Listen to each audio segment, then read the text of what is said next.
Dee Peace-Davis is a 26-year-old marketing executive from Leicester. In January 2016, she landed her dream job. It is very, very stressful, but I absolutely adore it. It takes a lot of my time up, but it is really, really good fun. Dee needed to move closer to her new office. Fortunately, a friend had a room spare in his house in the nearby village of Mansfield Woodhouse. Dee moved in and immediately felt at home. This street's actually really nice because everyone's dead friendly. And you see like all the little old neighbours, they're like, oh, good morning, you all right? So I thought, jackpot, nice street, probably get on with a lot of people.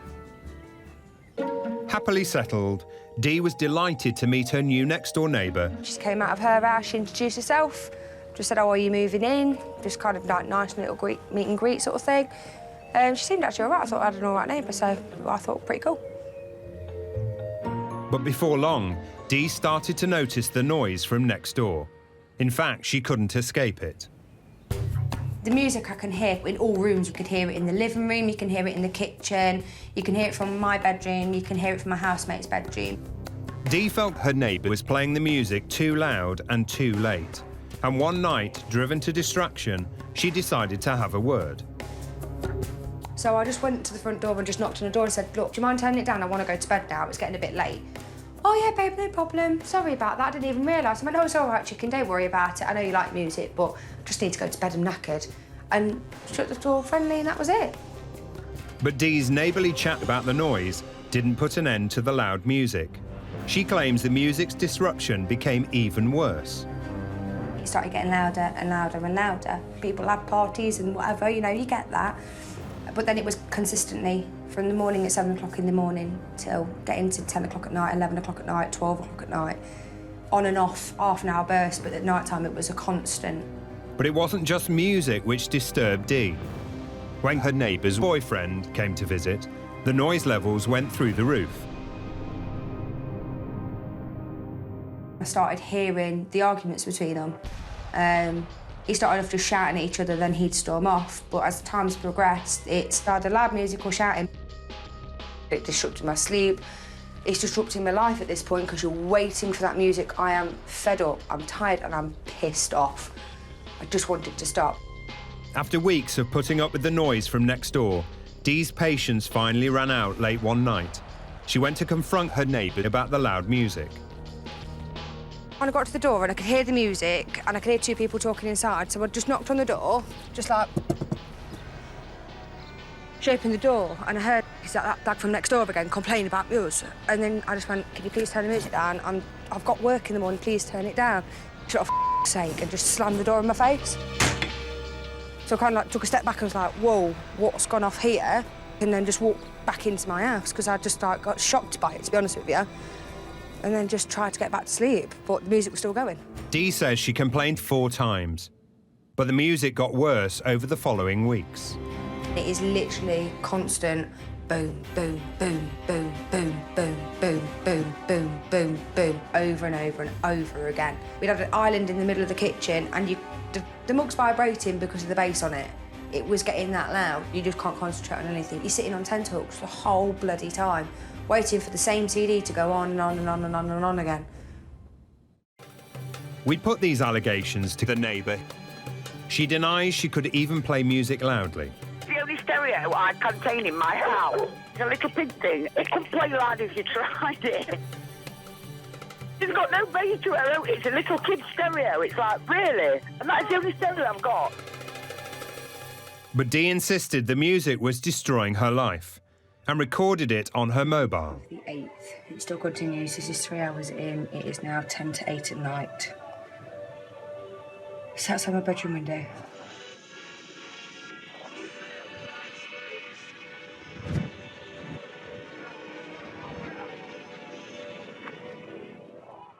It's that sort of loudness, and it's just in the background niggling at you constantly. You just get so pissed off with it. Because like, I just want to be able to relax, and you can't relax. And it just drove me nuts, because it was all day, every day, constant. Still going strong. After complaining so many times, but with no effect, Dee felt she was running out of options and was at the end of her tether. It got really repetitive and I just had enough. I was blowing my top. We couldn't relax in the house. It didn't feel like home anymore. And we're like, we're not having this. This isn't fair. So I called the police. But rather than solving the problem, Dee's call would only inflame the situation, as her neighbour was quick to guess who had called the police. So I was sat in the corner near my back door over there. I heard the music. She came out the gate and stood at the end of my garden. It was you that called the police, wasn't it? You silly slag. Just admit it, you want it. And Dee claims it wasn't only her neighbour who started abusing her. You slag, I'm going to have you. We've got plans for you, your car, your mother, your mate.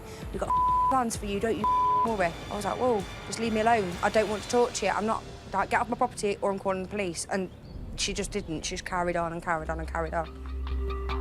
Over the next few months, the police were frequent visitors as the noise and abuse from next door continued.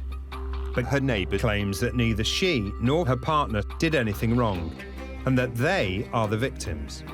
We've had that many malicious phone calls. The police were coming out ridiculously all the time.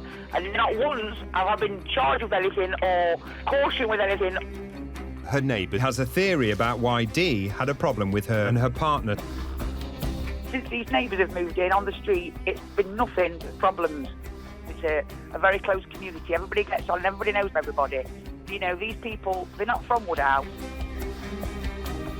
But one weekend in May 2016, the hostility reached new extremes. My friend from Leicester had come up just to come and have a girly weekend with me. My housemate was sat with us and we decided just to watch a horror movie together. Dee had heard banging noises from next door earlier in the evening. Now it seemed the sound of her TV had sent her neighbours over the edge.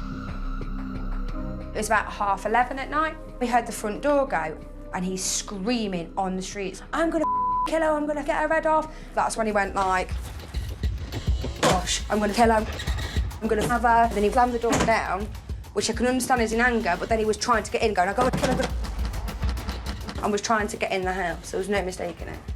Dee and her friends ran upstairs to escape. We all just ran into my housemate's room, literally terrified. I'd started to like cry. My mate is just absolutely in tatters. She's come up for a quiet weekend. I just was dialing 999. I just sat on the end of the bed saying, can you please help me? He's trying to get in the house, he's threatening to kill me. Please help me. When the police arrived 10 minutes later, her neighbour had already disappeared. Dee claims that there was no let-up in the noise and hostility from next door, and that the neighbours on the other side were having problems of their own. I'm guessing the police had a lot of calls because they know we're saying we're on a red alert. It wasn't long before the police were pressed into action. In June 2016, Dee's mother was visiting her when they became aware of an argument between the neighbour and his neighbour on the other side. So I just said to my mum, I said, Mum, what's going on? And I could hear him shouting. But then I heard next door but one say, can you please stop it and stop banging and punching the fence, you're scaring my children. I just went, scaring them? Scaring them? You can wait, mate. I'm going to petrol bomb you, I'm going to petrol bomb your missus, I'm going to petrol bomb your kids, I'm going to petrol bomb her next door, I'm going to kill you all. And that's when me and Mum just went, had enough of this, straight inside and called the police straight away. With such an extreme threat, the police were on the scene immediately. I asked them what happened, they went, he's been arrested for threats to kill. Finally, I just like went, oh my God, thank God they're actually taking this seriously now and they've got him. I literally was so relieved that at least he was gone. But the neighbour feels that many of Dee's accusations are not true. None of them threats has ever came out his mouth. He has never knocked on their door. He has never threatened to kill anybody. He's not like that. He's not that sort of person. In August 2016, at Mansfield Magistrates Court, the neighbour pleaded guilty to 2 counts of using threatening and abusive words with intent to cause fear. He was sentenced to 16 weeks in prison. The neighbour is standing by her man and blames her neighbours for the problems. Now, my partner's been sent to prison for something he hasn't done, but his solicitor said to him, if he didn't plead guilty, it would get a lot longer because of the threats that apparently he's supposed to have made. None of it's true. And the letter's what he writes to me, and he keeps saying to me, you know the truth, all my friends know the truth, we all know the truth. Boston in Lincolnshire, famous for its canals, church spires and, to its local inhabitants, the musician Dean Riches. Dean has been on the Boston music scene for years. I used to be acoustic guitarist, and I've been drumming for 20-odd years. And as a musician, probably 18, 19 years now. I've got a long time. I'm old school now, so. Dean moved into his first-floor flat in this central Boston apartment block in 2006. Well, when I moved in, people at the time was quite friendly and I've always found myself as open and friendly towards people. After 3 years, Dean got new downstairs neighbours, fellow Bostonians Ian and Patricia Moore, who liked their new flat. Yeah, it's quite nice. Got good people. Yeah. You can have laugh, joke, talk with people and that. Get on well with everyone. But just a few weeks after Ian and Patricia moved in, neighbourly relations were shattered when both households hosted parties on the same evening. I had a couple of mates round, we had a drink. All of a sudden, you heard bang, bang, bang, bang, bang. He started banging on the flooring. And then he said it wasn't him, it was his mates, because his mates didn't like my mates. Upstairs, Dean claims it was his friends making the noise and he couldn't stop them. It was difficult for me because I was in the middle of it, in the flat.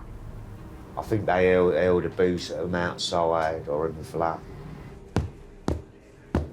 The old banging on the floor and stuff, yeah. So now, I think, got a real problem here now. Who have I got as a neighbour? And that's when I went upstairs to confront him, to see what was going on. Ian and a friend went to confront Dean about the noise coming from his flat. That's when he wouldn't answer the door, he hid behind the door, roaring, and then that's when my mate, he ended up losing his temper, and then he booted his door. One of them tried to boot my door off. I found that intimidating. Dean called the police. Officers arrived and calmed the situation. But a few weeks later, Ian would have his peace destroyed again. One afternoon, me and mate was sat here having a drink. All of a sudden, we heard a thud. So we shot out to see what happened. Ian claims a window had been deliberately smashed and that he found a cobblestone on the ground nearby. That's when he heard his door closing. Ian was convinced Dean had thrown the stone to try and smash his window, so he called the police. Police turned up. There's a reason to believe that he'd been trying to smash the neighbour's window. I said, what? I don't know what you're on about, mate. I ain't been there. I've been wrongly accused and wrongly arrested. Dean was released, and no one was ever prosecuted for the incident. It's a bully at the end of the day, and all bullies always meet the match. But the next time they thought Dean was trying to attack them, they claim he used dirty tactics. I come back from town and we saw a stain on the light switch. So we grabbed hold of the light, the pulley, and then all of a sudden you smelt it, you could smell it was piss. All along here, there was all urine. Down the walls here, there was urine. And down here, there was all urine coming along here. The bath was full of urine. And even in the light, even where the light is, that was all full of urine. For someone to pee through someone's ceiling, they had basically scum of the earth. Dean thinks once again he's been falsely accused and denies he caused any leak. Which is totally insanity. When somebody's on about urine coming through the ceiling and stuff like that, which is really ridiculous. It really is. I think even one of the council blokes said it'd need a lot of urine to do that. That'd need me pissing in here about 300 times probably. Yeah. The Housing Association found faulty plumbing was to blame and temporarily moved Dean out while repairs were made. It gave Ian and Tricia a break. But their quiet life wouldn't last long when Dean made a noisy comeback. We sat here watching a bit of TV and that, having a chat, having a drink. All of a sudden, we hear one big boom, boom, boom, boom, boom. It says it's him and his new band. Then the light went boom, boom, boom, boom, boom, down and side to side. You thought, bloody hell, is my ceiling going to come through?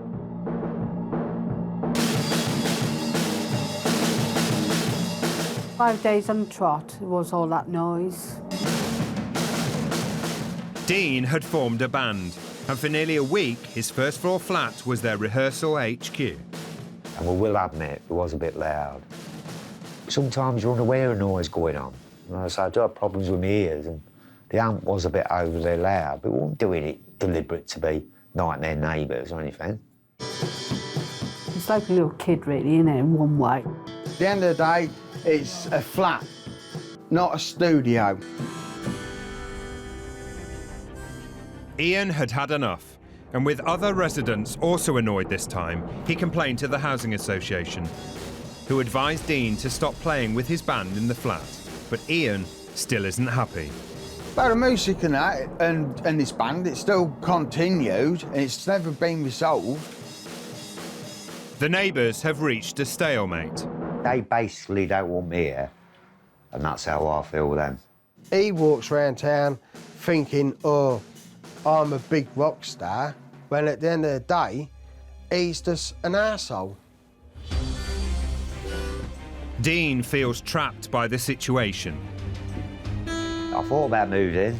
Everybody would in this situation think about moving, but I'm not a very well-off man, and it's quite hard for me to move. Ian is hoping to escape to a new home if he can. We'd be moving and we'd get on with our lives. He'd be still in that flat where he is now till the day he dies, and the only time he'd be out of that flat is when he's in a pine box. One man's precious building project can often become his neighbour's nightmare. In London's most fashionable district, where each square metre means megabucks, many are feeling the temptation to cash in, leaving their neighbours to pay the price. Firstly, it was the mega 4x4s, the Chelsea tractors. Now we have the mega basements and the mega developments. It's like every house, you know, next door but two, there's building work going on. And it's just grossly unfair to the residents that live here. Unlike some of their neighbours, Jonathan and Robin Tan have spent many peaceful years living in Chelsea. For me, Chelsea is everything I want. It's central, I like the area. I've lived here now 30 years, and in that time, all my neighbours, on the whole, have been very nice neighbours.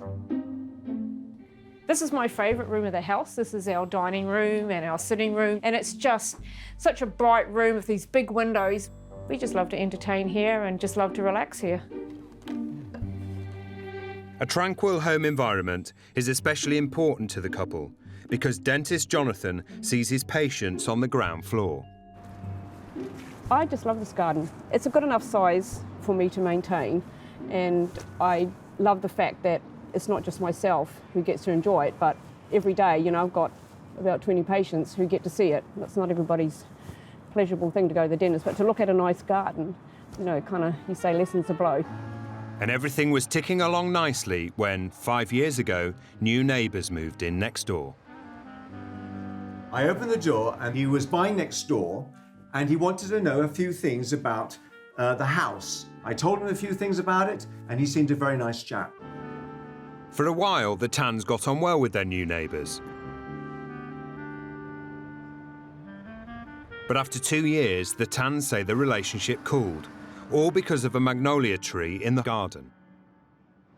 I heard this chainsaw from inside, and I ran outside to just see what it was, where it was coming from, and I was so shocked when I came out to see this young lad up the tree cutting down this magnolia tree. And then so I asked him, "What are you doing?" And he said, "We're removing this tree." And I was just so shocked. And the Tans weren't the only residents to be upset. This neighbour asked not to be identified. Well, the famous magnolia tree had grown over 60 years and was quite a magnificent, perfectly healthy tree. We were never told that there might be dust from the work, so we couldn't prepare anything.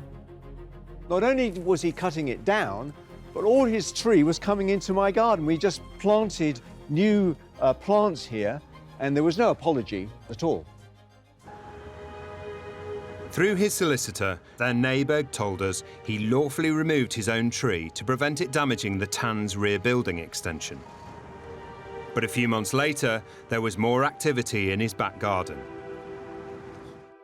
I heard the doorbell ring and he came to say, I just want to let you know that we're having problems with our drains and we're going to have a machine in our back garden to check them out. And I said, oh, thank you very much for letting us know. And I thought that was very polite and I was quite surprised, but I didn't think anything more of it.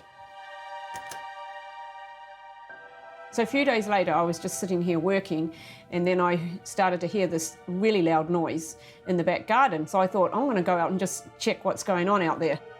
And I came out and I looked over and here's this really tall machine, kind of looked like an auger or something that you would use for putting poles in the ground. And I was just really amazed. I thought, my goodness, I don't know what problems they have with their drains, but that is a whopping machine.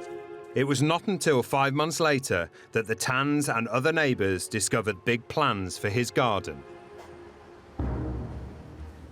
He put an application in to do a basement under his garden and under the back of his garage. He submitted this application without ever contacting us. With the Tans annoyed that their neighbour had not informed them out of courtesy before submitting his plans, they took a closer look at the application. Now, this was the machine that we saw in their back garden, and what it clearly said was that this was for doing soil testing, which is mandatory to do if you're going to do a basement development. You have to do soil testing. Of course, in hindsight, the magnolia tree was the first step towards getting rid of any obstacles. It was hurtful, and besides being unneighbourly, I just felt that it wasn't fair. Solicitors insist he was completely open about his application and liaised with Jonathan and other neighbours extensively throughout the consultation period, which starts after the submission of an application. But with the planning wheels already turning, the Tans realised their lives were about to be hit by Chelsea's building plague. Well, we couldn't understand why he wants to build this development. He only has one child, and his house is big enough to accommodate the three of them. Their neighbours, solicitors, say he went well beyond what was required and consulted with neighbours on more than a dozen occasions. But the Tans weren't the only ones who wished they'd been consulted before the application went in. When they asked to meet me and they produced these plans, which are very vague, I said from the beginning, I had great reservations about it. I then found out that the application had already gone in. And after, when they wanted another meeting, we said, there's no point, application is in. If they really, really believed that their job would not disturb us, then they would have had no shame in coming to us and say, hey, we want to do a basement. Having seen how Chelsea's building craze was affecting the streets around them, the Tans were terrified about the impact on their lives. Everyone knows who lives next door to these, the amount of dust that they create, even if they have any sort of cover, there is always dust. It's going to be really, really difficult to have a whole summer where I'm just going to be confined to be inside. That's not fun. That's no fun. And because they work from home, the couple would have to endure the noise all day, every day. This building work's going to go on for over a year. The wall is only this thick. So you can imagine that there's going to be vibration and noise is going to be heard very easily into this room. Without advance warning, the Tans had 3 weeks to submit their objections to the council. I had to organise a barrister, I had to organise a planning consultants, I had to organise structural engineers. All these people I had to organise within 3 weeks in order to present my case. Along with hundreds of other neighbours, the Tans managed to get their objection in on time. But their neighbour got the go-ahead for his basement with the condition that use of power tools was restricted. We were actually happy about that condition because it meant that one of our main fears about the work was the noise and dust impact on us. So we were very happy and very relieved. Their neighbours, solicitors, say his application was full of measures to reduce the impact of the work on his neighbours. But he felt the power tool restriction was unreasonable and applied to the council to have it lifted. The planning department put a planning notice on this lamppost, notifying everybody about the application. It was facing this way, so when people came and walked down the pavement here, they could see the notice. But we noticed that every day, twice a day, the notice would be turned the opposite way, which meant people walking along the pavement here couldn't read it. We were suspecting that it was them turning the signs. So I decided that I would get a picture of them, and it ended up the best position for me to do that was to stand here behind this curtain. Not like I was meaning to hide, it was just the best angle to get it. I knew what time of day they approximately left, so I waited about 15 minutes and I saw him very swiftly, and I thought, he has that down to an art form. And I just was flabbergasted. I mean, I suspected it was him, but it was actually still a shock to actually see him do it. He didn't want anybody to object to his planning application. That was the reason why he was turning it. The neighbour's solicitors told us the application was extensively publicised and that he simply levelled off the planning notice to face the same direction as the other sign. I just thought, that is so childish. It is so childish and unnecessary, really. You don't need to do that. The solicitors insisted their neighbour didn't conceal any information. The Tans now had to go through the process of objecting to the lifting of the power tool restriction, but they discovered that their neighbour had attracted 62 letters of support.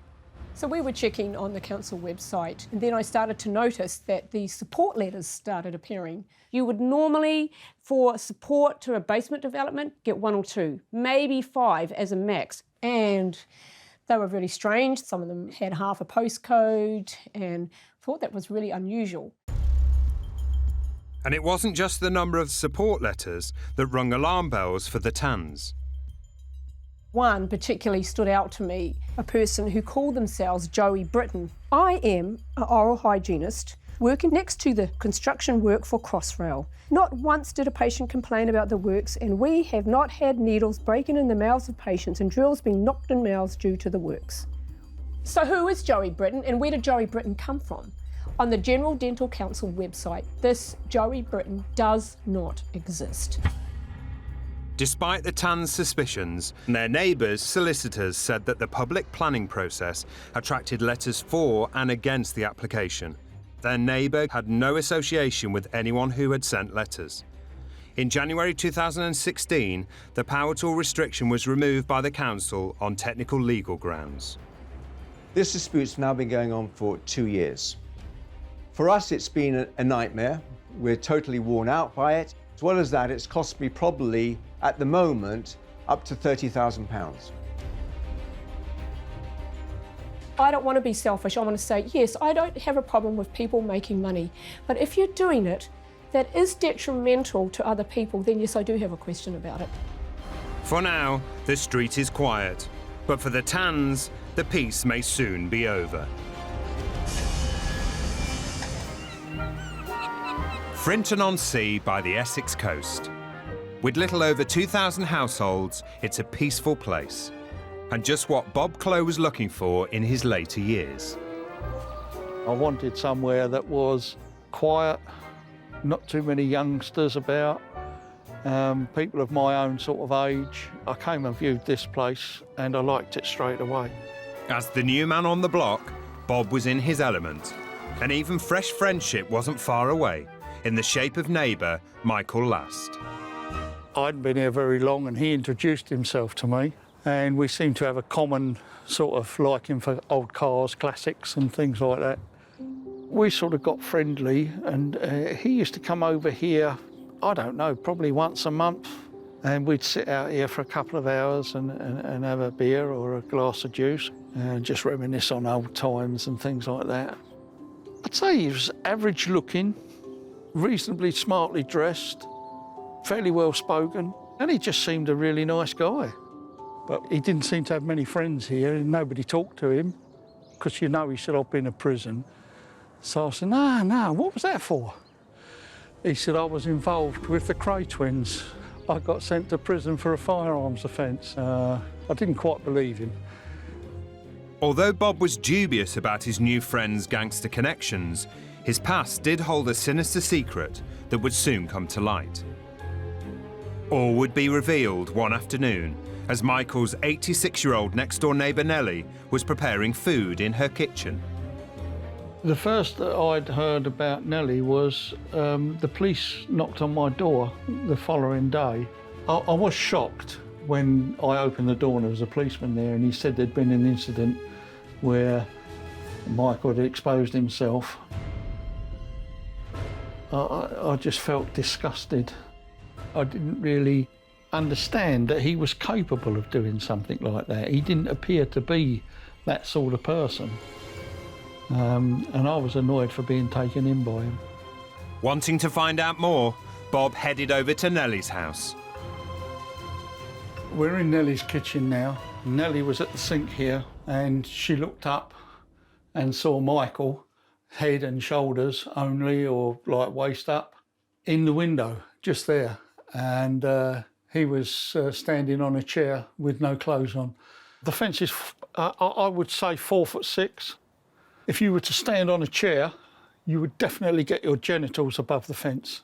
I felt very upset that because a lady like Nellie would be like my mum to me.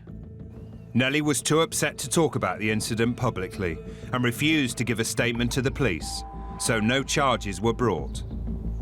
The sort of man that would do that sort of thing has obviously got to be a pervert.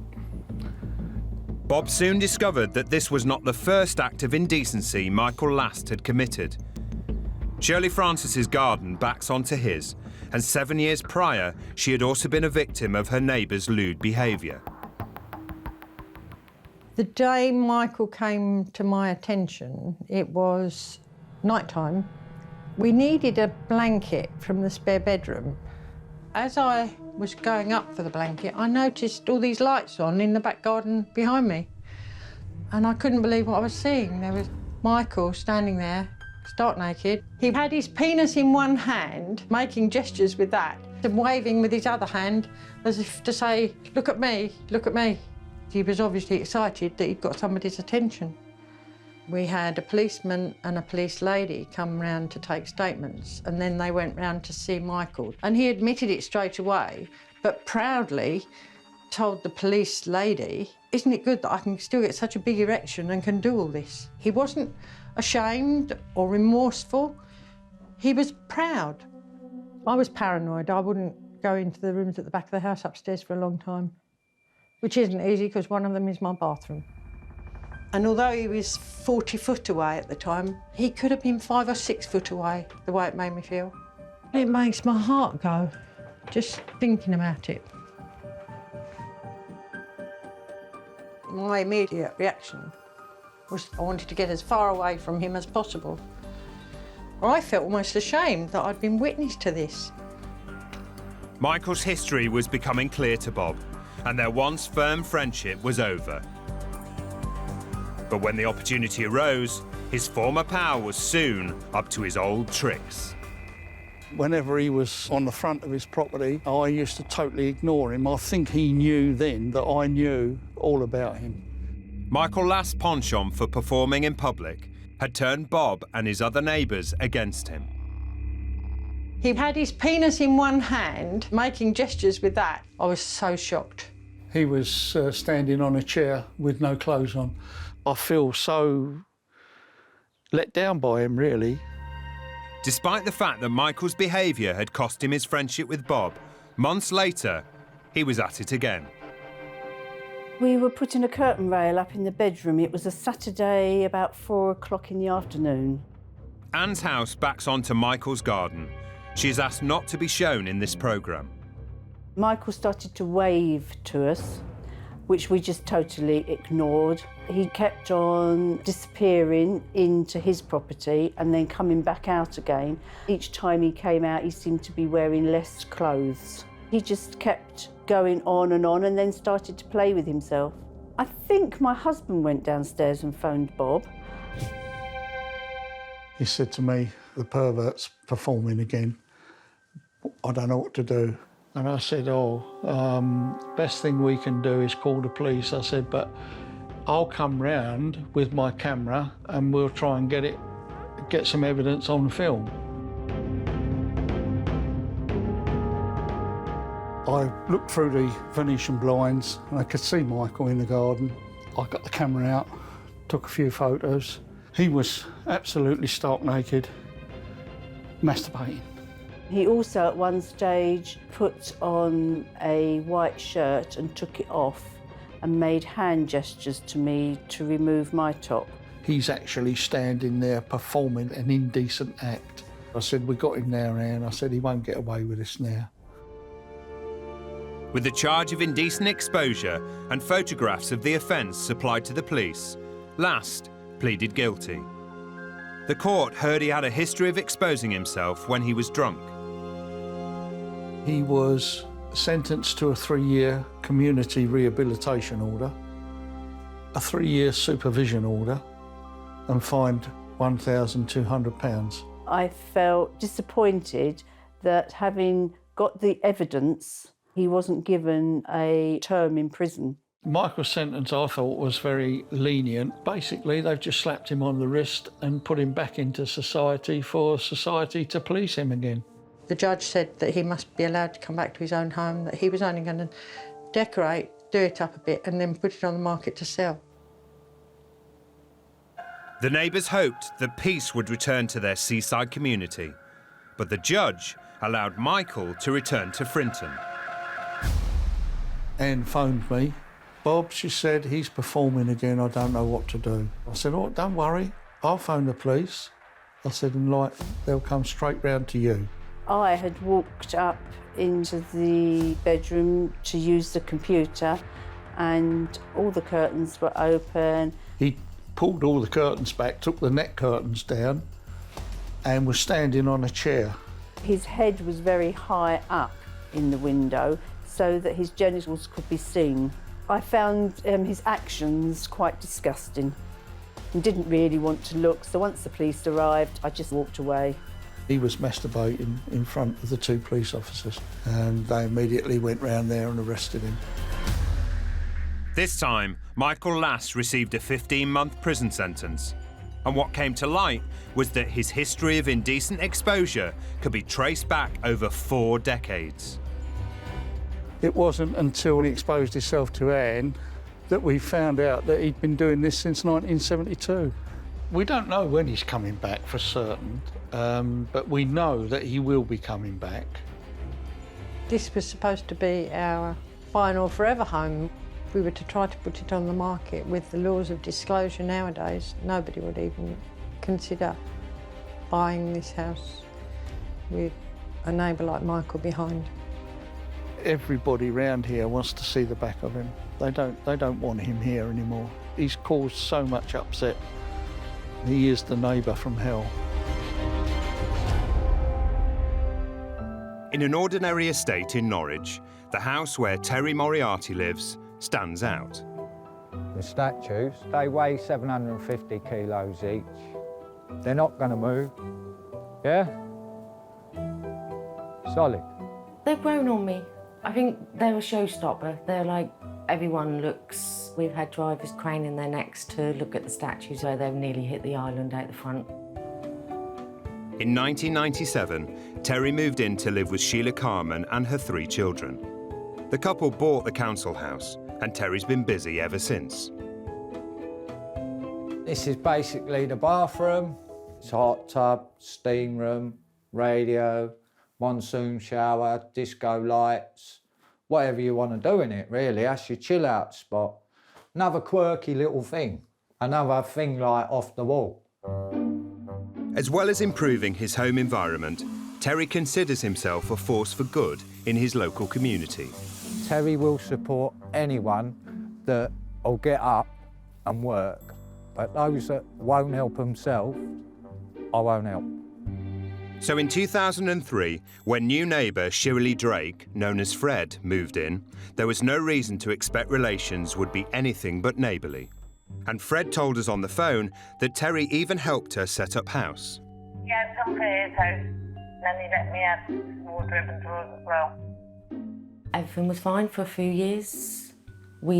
She'd come in mine, I'd look after her kids, my kids played with her kids, and everything was fine. But after 2 years, Terry and Sheila say Fred Drake's behaviour changed overnight. She'd start with her loud music, she'd have parties out the front, alcohol any time of the day or night. Always partying. And there's always people around in the front garden. It was like 24/7 party house. It started first thing in the morning, 8 o'clock in the morning, till 2, 3 o'clock in the morning. We used to go out the house and basically on purpose, we'd eat out, we wouldn't come home, we'd dread coming home. The council told Terry to keep detailed logs, and a year later said they would issue Fred with a noise abatement order. But Terry claims the music continued to ruin his family's life. The music was intolerable. It wasn't stopping, day and night, 7 nights a week. We'd filled in logs, which reaped no benefit to us, so I had to go down the camera route. And basically that's just some of the camera systems that I've had to purchase and acquire to prove what's gone on. All right, now today's Saturday. Over the months that followed, Terry began to spend hour after hour collecting video evidence.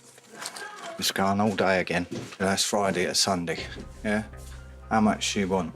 It was like we live on a council estate, so there's bored people around it. But you get your gyro this week on a Tuesday, so she would provide the premises if you would provide the beer, and we'll all get together here, if you like.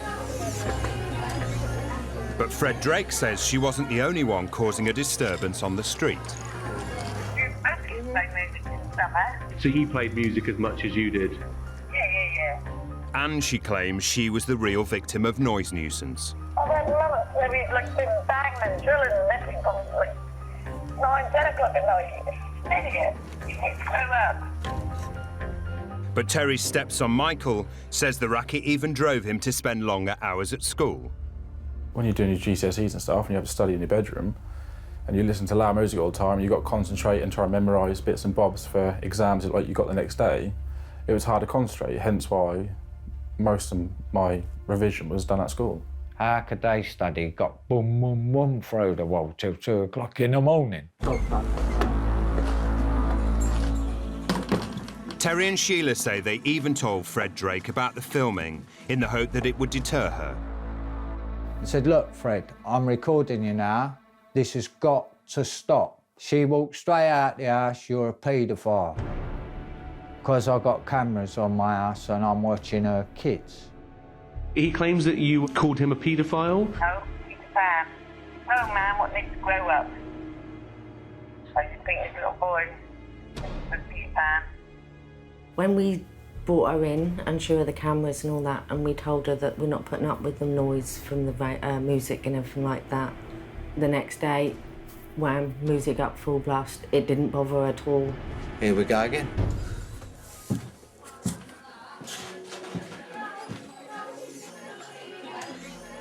With his neighbour undeterred, all Terry's hopes were pinned on getting the council to respond to his hours of video evidence. I give the council this footage. I spend the money on the equipment. You can't get out of what I've done. They sent me a letter back saying it's immiscible because it's not their equipment. I mean, where'd you go? Honestly, what do you do? Where'd you go? After a tough start in life, Terry says his family is everything to him. But as the tensions rose between the neighbours, he claims Fred Drake found a new way to provoke him. She would park a car so the back end of it would block the gateway. I've done it on purpose. So I can't enter my door. There were times when I'd come home from work during the day and the mopeds would still be in the garden. I would come in the house and I'd say to Sheila, where are the kids? What are they doing? They're supposed to be at college. They are at college. They had to get the bus in today because they couldn't get the pets out because she blocked them in. I think it is not accidental parking, it was more just to see how far she could push us before we retaliated or said something. Because of his own childhood, Terry says he's extra sensitive about anything that might affect his stepkid's education.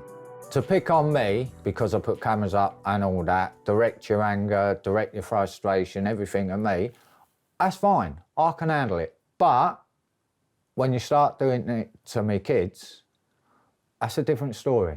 That's a different matter. You're overstepping the mark there. In other words, you're baiting me.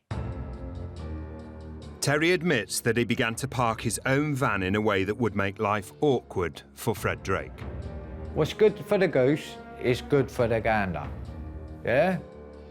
And when Fred Drake responded with more of the same, the feud between the neighbours was to cause chaos for the whole street. I watched Fred pull up, park there and totally block the road. She got out the car, she walked into the front garden, walked in the house, got a can of beer, come out, started, well, the music was on, as always, and when people pulled up, couldn't get through the road, I started bibbing. I knew what she was doing. She was creating another scene.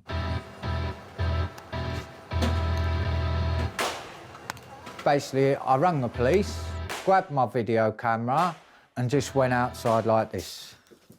Took a seat and basically started filming. We're waiting for the old Bill now. Here's the car to get my garden cut. You'll be able to do that when the old Bill get here. Shut. Yeah, well, there you go. Right. She got telling me all I got to do is move my vehicle that had been there for 2 months. My boy can't get out in the morning when you lot park there. What, do you think it was done on purpose? And because it can't get nowhere, she turned around and goes, "You're nothing but a paedophile." So you're not a paedophile? Yeah? Is that what you're going around calling people, is it? No. Slander, calling people a paedophile, is that what you're doing? You know you've got to have a watch on there. So is that what you go around doing, calling people names? Huh? Is that what you do? You're all gone quiet now, ain't you? Fred Drake says it's Terry Moriarty who started the problem. I think you'll find if anybody on the road, you know, if anybody, you don't look no one parking anywhere near here. Someone parks outside his house, he'll park the other side of the street, so no one can't get through. She's lucky I didn't jump the fence, put her in the ground. You know, I should have. She can't get no lower. She tried to get me as low as what she is, and it ain't working, mate. Simple as. Terry says that the police didn't arrive, and Fred Drake eventually moved her car. But the conflict with Fred Drake was going to drive Terry Moriarty to desperate measures. I was quite shocked that she'd pushed him to that limit. But after years of trying to stay within the law, Terry says he snapped and hatched a drastic plan. My hands are tied, I can't do nothing. My kids are suffering, my family's suffering. No one's doing nothing. I came out my house about 2 o'clock in the morning, went up the road, borrowed a JCB, came back here about 4 o'clock in the morning, 4 just after. Think no one's about, drift down here. In desperation, Terry had decided to crash a bulldozer into Fred's home, so the council would be forced to move her away. And I thought, well, ain't gonna hurt no one. I just take the bottom wall out, where between the windows, yeah, and that'll be enough.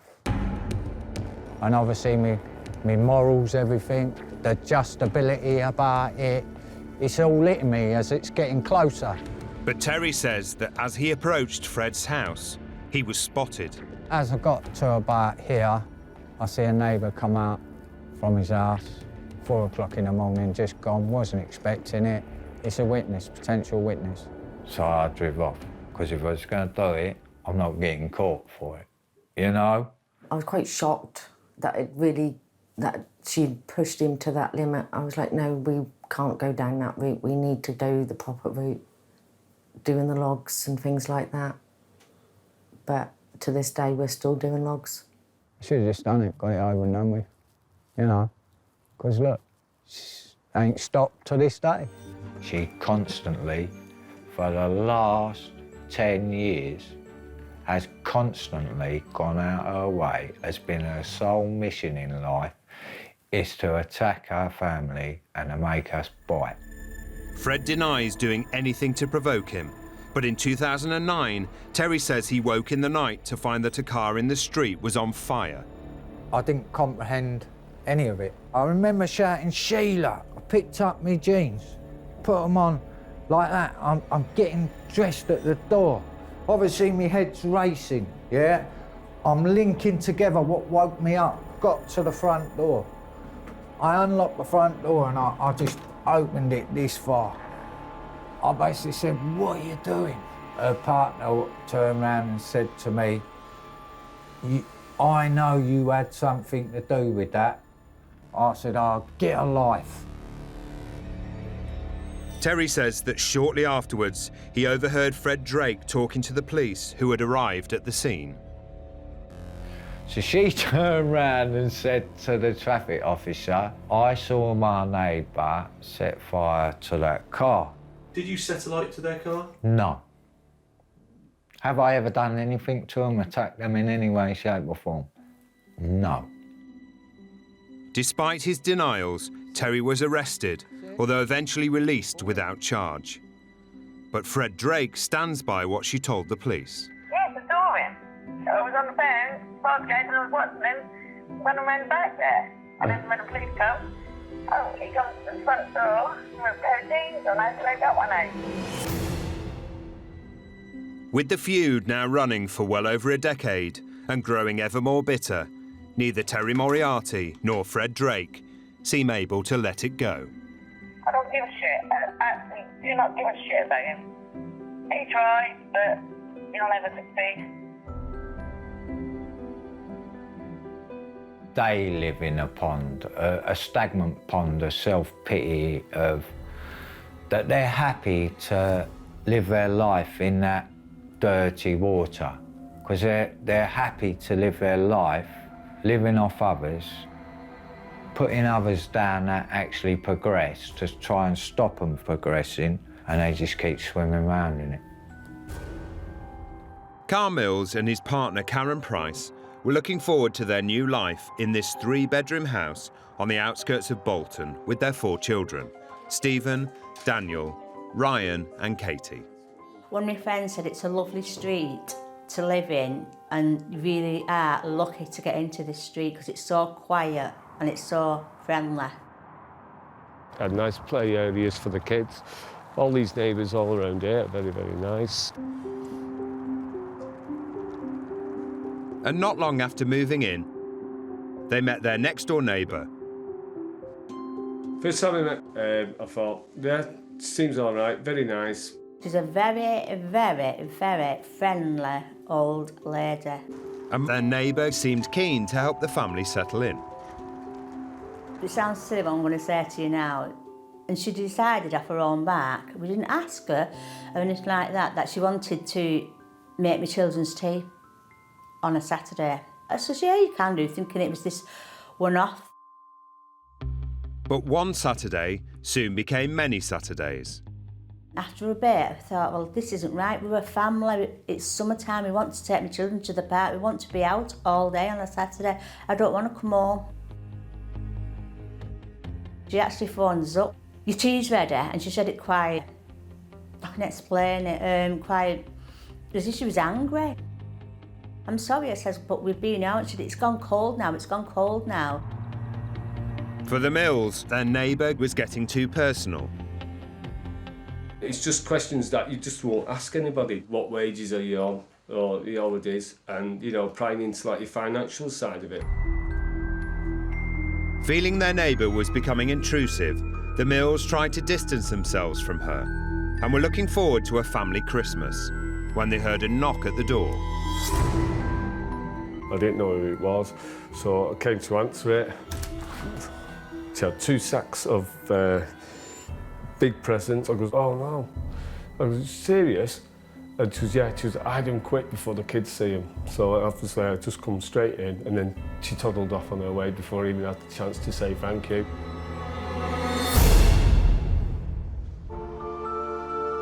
But the gifts were viewed very differently by Karen. There must have been at least 10 presents in each of these big bags. And then I turned around and I said to Carl, excuse me, I'm not accepting so many presents for Ryan and Katie off a neighbour next door. One is enough. I have rules with my children. We were happy with it, and Carl wasn't happy with it. And I said, I'm sorry, Carl, I want them presents back around the house. The presents were returned, but she came back with them. Basically threw the presents into the door. unacceptable for a neighbour to get my children all them toys, and obviously we decided to just take them back. She was just too nice to be kind, if you know what I mean. And with relations now strained, involvement in their family would cross a boundary for Karen. I was in here doing the washing up. I could actually hear Ryan and Katie playing together in the back garden. Suddenly, I heard the back door open. Ryan came storming through that door, very, very upset. Next door shouting at me mummy and upsetting me, and she doesn't know, she's hurting my ears. She's shouting at Ryan, "Ryan, get off her now. Don't do that to Katie. It's my son, it's me to shout at Ryan, not a next door neighbour." It was the final straw. The Mills wanted more privacy and had a fence built around their garden. Bang, once this fence went up, she didn't like it one bit, and she kicked off from someone so nice like that, just turned in a few seconds like as though like she's a demon. So I couldn't believe it, honestly.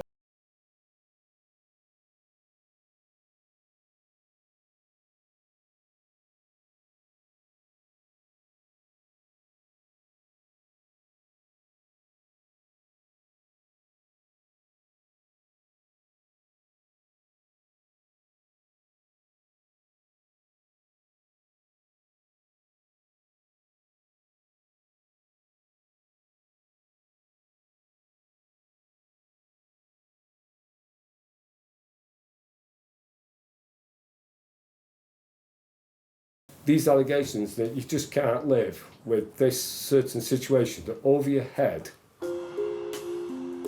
Wanting to prove they weren't the problem, the Mills installed CCTV at the front of their home. And it didn't take long for the camera to capture a confrontation. She decided to pop herself out, get the hose pipe out with a brush, and then she start cleaning all of the patio at the front here, and then decided to start making all the mud. Instead of going that way to the grid down there, she decided to go down to this grid here, which is just parked behind the back of this car here. And she decided to start sweeping it all over the front, all over there. I realised another neighbour at that time had a big van and he wanted to get out, so I decided to help him out by getting into my car and moving it backwards, and I just carried on doing the garden. So she's got the brush, she's here like this, the car's parked here, and she's brushing away like that, brushing it, splashing it all up, and then she got that close, she got right down under the car and she's hitting my car with the brush on purpose, waiting for a reaction from us, obviously. So I got my brush, I come back here, I thought, give her some of her own back, and I said, there you go, have some of your own back. She's brushing this way, I'm brushing that way. Looking at each other like that.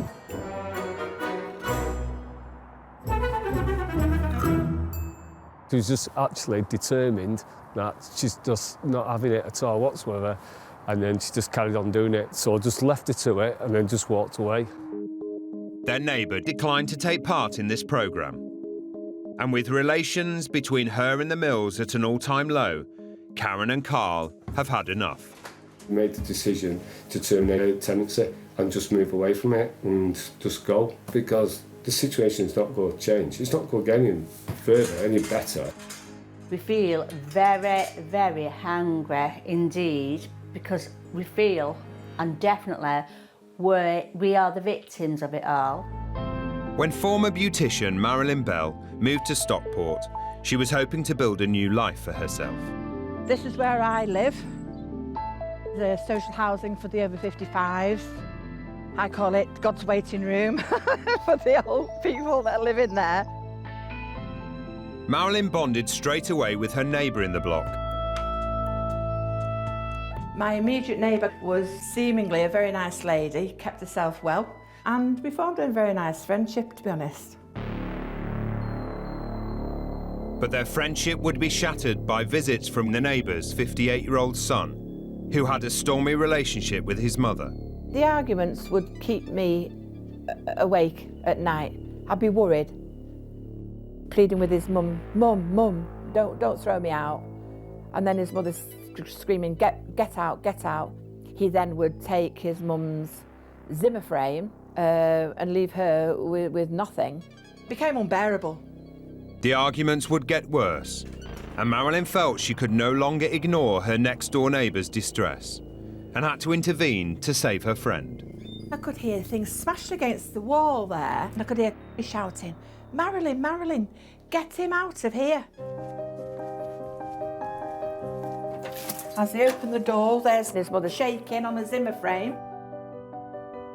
I said, hey, you, out. Your mum doesn't want you here and you don't belong here in any case. Now get out.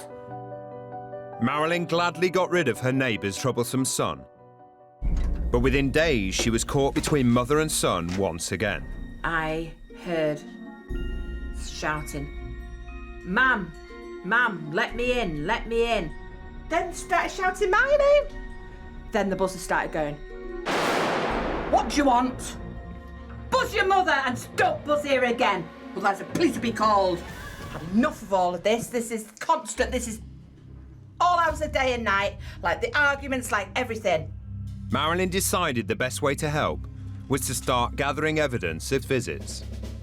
What do you want here? Come to see me mum, she's come out of the hospital. Please, Marilyn.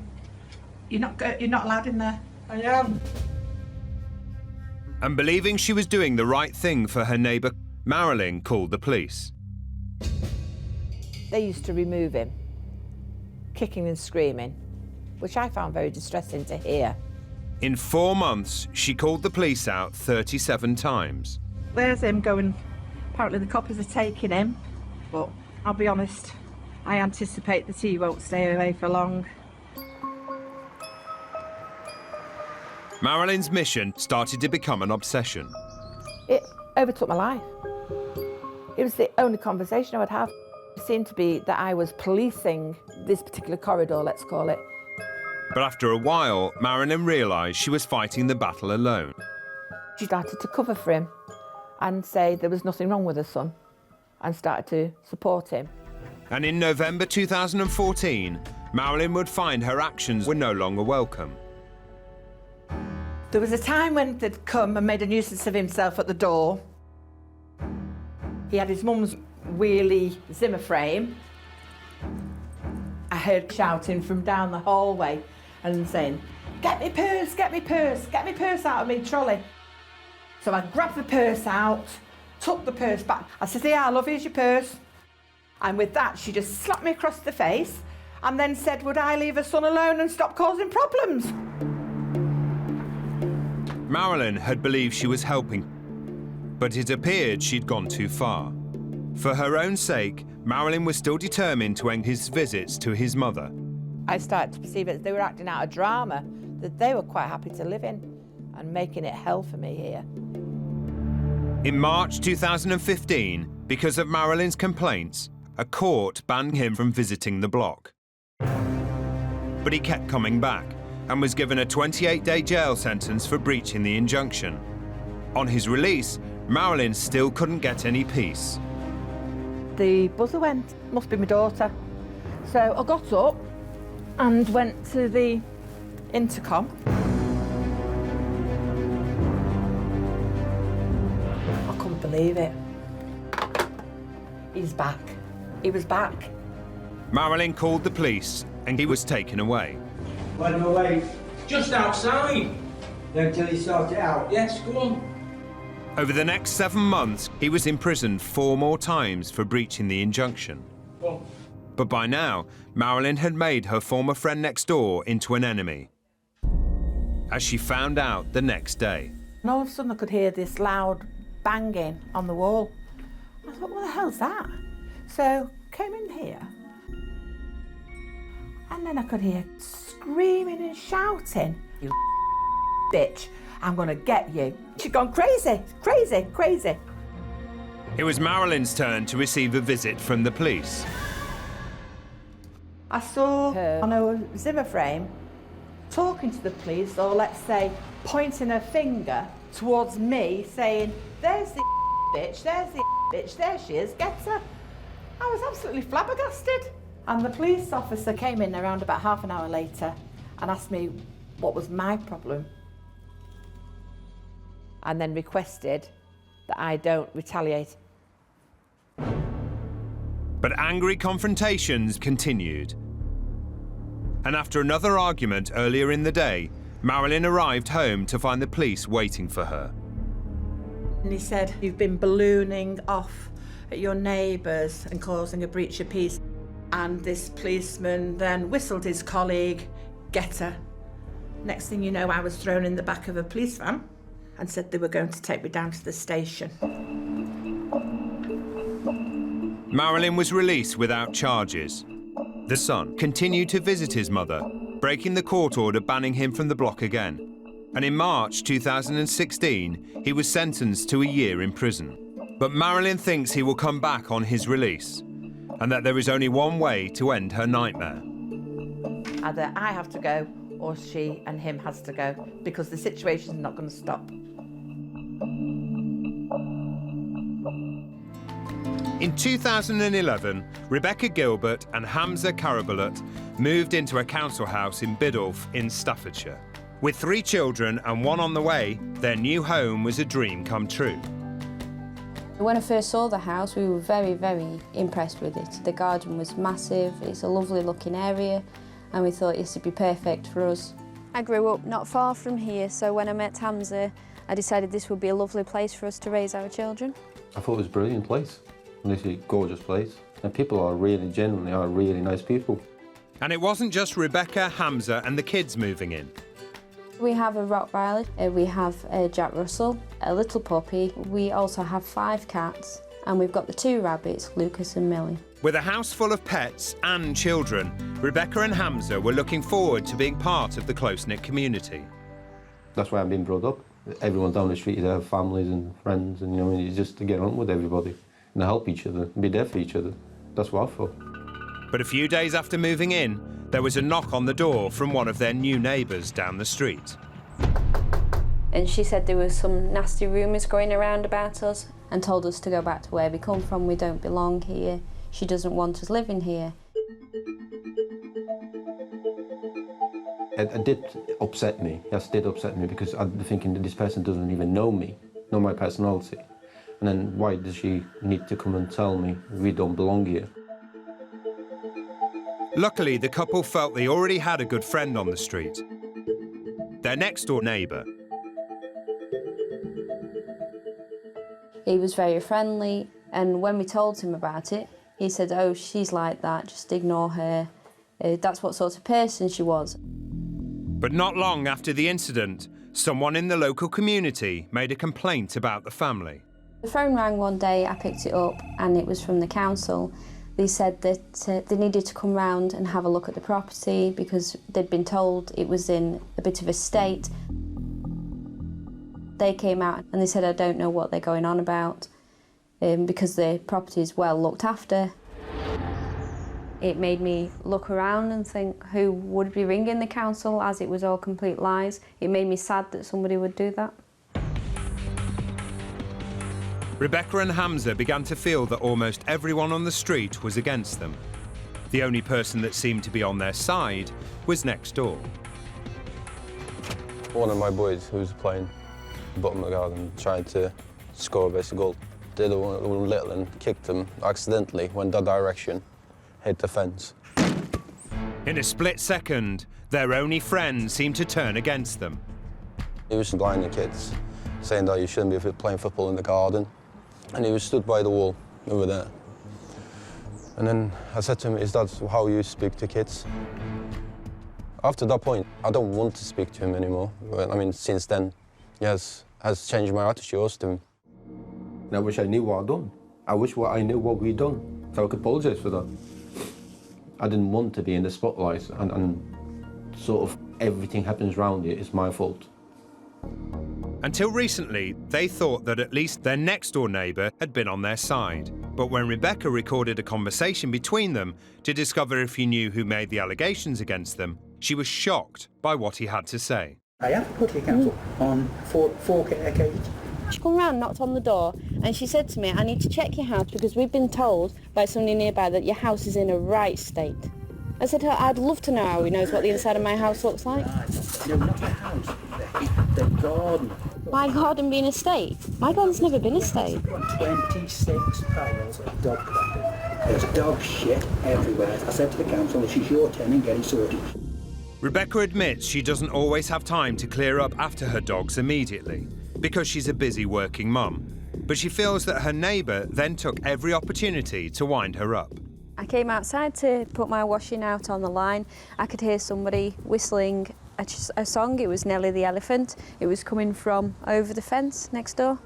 And he was looking over the fence, whistling directly at me. It was clearly whistled at me. Whether he was referring to weight or noise, I'm not sure.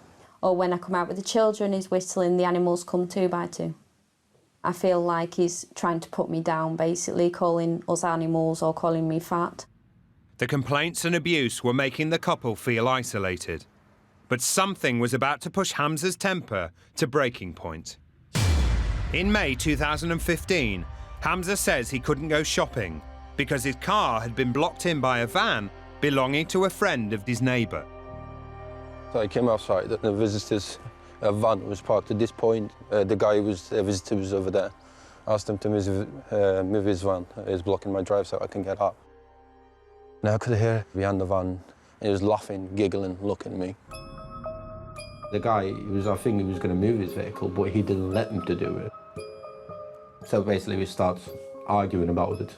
The words came out of his mouth. As soon as you moved here, apart from trouble, nothing else, we constantly get in trouble from you. Who the hell do you think you are? Are you going to come over there? I'm just going to smash your face in. I could hear shouting when I was in the kitchen. I could hear shouting from both sides. So I went out to investigate what was going on. He literally looked at that direction and he was like, I'll burn your whole life. He says, I'm going to burn you all down. I said to him, if you touch my kids, you wouldn't be alive. I mean it, you wouldn't be alive if you touch my family. That's what I said to him. He started shouting at me, saying to get him inside, we've caused loads of trouble, that he's going to ring the police. And I thought, well, that's not a bad thing because at least we can get things resolved and maybe get the van moved.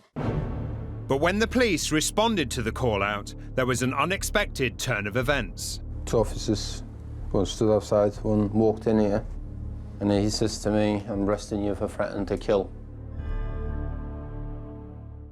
The neighbour told the police that Hamza had threatened to stab and shoot him. When the police arrived, me and Imogen were standing here. The police walked in through the door and they handcuffed Hamza. Imogen was crying. The boys came to the top of the stairs. They were crying, asking, where's Daddy going, where's Daddy? Rebecca was screaming, crying. Well, he hasn't done anything. Why are you taking him away? He handcuffed me and took me away in front of my kids. The neighbour refused to comment on these allegations, but in a recorded conversation by Rebecca, he told her what had happened. The words he said to me, I will shoot you, I will stab you, you will be dead and buried before I go to prison. That's what he said. You have crossed the red line. That's what he said. Go and ask him, Brooks. Go and ask him. You think that I have just got it in for you, and I haven't. It just seems that way, it does. It probably does, though. Yeah, it probably does. But if I was so nasty, he wouldn't be in it. I'll tell you that now, because I'd either have him beaten to shit or I'd have him locked up. I can tell you that for nothing. And I haven't done it because you've got 4 children in your house. Hamza was held overnight and released without charge, but the incident has left the family living on a knife edge. It does put a lot of pressure on us as a family. It's made us argue more than we should do. It's made the kids unhappy as well at times. It makes me feel angry, makes me feel upset. I just came here to be like everybody else, be happy, have family. I don't like being pushed in the corner. I don't think anybody does. Since filming, Hamza, Rebecca and their children have moved to a new home. Dave Rowley and Anne Shaw have lived together in this house in Stoke-on-Trent since inheriting it from Dave's mom after she died in 2012. This is the street I grew up on. Used to play in the street when we were kids, ride around on a bike, up and down the street and what have you. It's been in the family since 1954, the house has, so probably one of the longest residents. With such strong ties to the community, Dave and Anne know most of the neighbours well. So in 2014, when Anne saw an unfamiliar face in the street, she became curious. I'd been shopping one afternoon, and when I got out of the car, I noticed a lady walking down the road and realised she was going into the property next door to ours. And she turned and I said hello, and she said hi back, and we both went indoors. At the time I thought she seemed a very nice lady, and looked forward to knowing her better. Anne and Dave's new neighbour was a mum of 3, and when Christmas came around a few weeks later, they saw it as the perfect chance to get to know her better. We like to send Christmas cards out to quite a few people just before Christmas. We include a new neighbour in that to try and welcome them to the area. Hopefully get a response from them as well. We give one out, but we didn't get one back, but we didn't read anything into that, you know. Christmas and New Year came and went for Anne and Dave, with barely a sound from their new neighbour. It was Valentine's night, and I'd prepared an evening meal for us. We were going to have it here at our table. We had candlelight, we were having crab for starters and a steak. We had a lovely pudding, because we like a pudding with it. And we were just about to eat, and there was a loud banging at the front door. We weren't expecting visitors, so Dave went to answer it straight away. So I came to the door and opened it, and found the next door neighbour quite irate, complaining that we were making noise. We couldn't understand it, didn't know what she was talking about, but she seemed to be getting more and more irate. So Anne said, ask her in and we'll talk through what the problem is, see if we can get to the bottom of it. We couldn't get a word in for quite a few minutes. She just didn't draw breath. She was ranting on that we were the aggressors and we were making noise. I asked her if it was TV noise or the door slamming or cooking implements in the kitchen, even snoring upstairs. And she said she didn't know what the noise was. It was just all the time and it was driving her mad. But what puzzled Anne and Dave even more than the noise complaint was their neighbour's behaviour.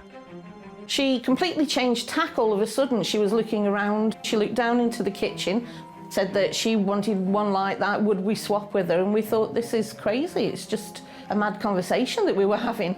It just seemed as if somebody had flicked a switch, that it had just gone from manic to, OK, chill. And it just didn't seem right. The couple, who work as touring musicians, had never had any problems with noise and were mystified by their neighbour's complaint, but still tried their best to keep as quiet as possible. Until one night. Anne heard a noise and grabbed her phone to record it. We heard bangs which seemed as if it was right above our heads. We sat bolt upright in bed and panicked, really. What was it? Where was it coming from? Were we in danger? Was somebody else in danger? Your heart just races because you're frightened. Sometimes the noise is bang, bang, like we thought with a walking stick. Sometimes it's tap, tap, tap, tap, tap, tap, tap, tap, tap, as if it's on the wooden door frame, for example. And this can go on for 20 rapid bangs each time it's done. And this eventually became the norm that we got this most nights. We hear it begin downstairs on the sitting room wall, and within about 10 seconds it's up here on the bedroom wall.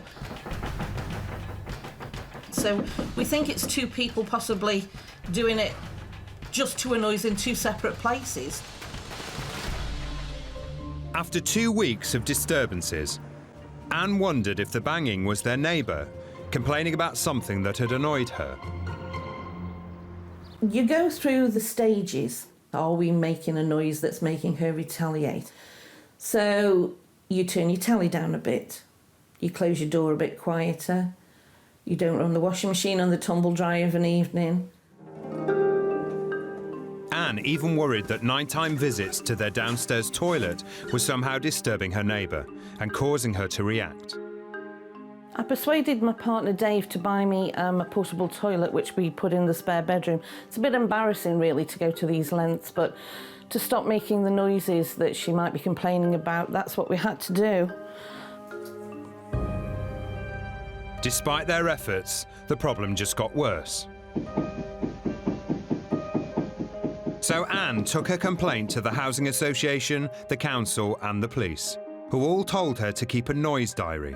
And over the course of a month, she logged dozens of incidents of banging, all of which were reported.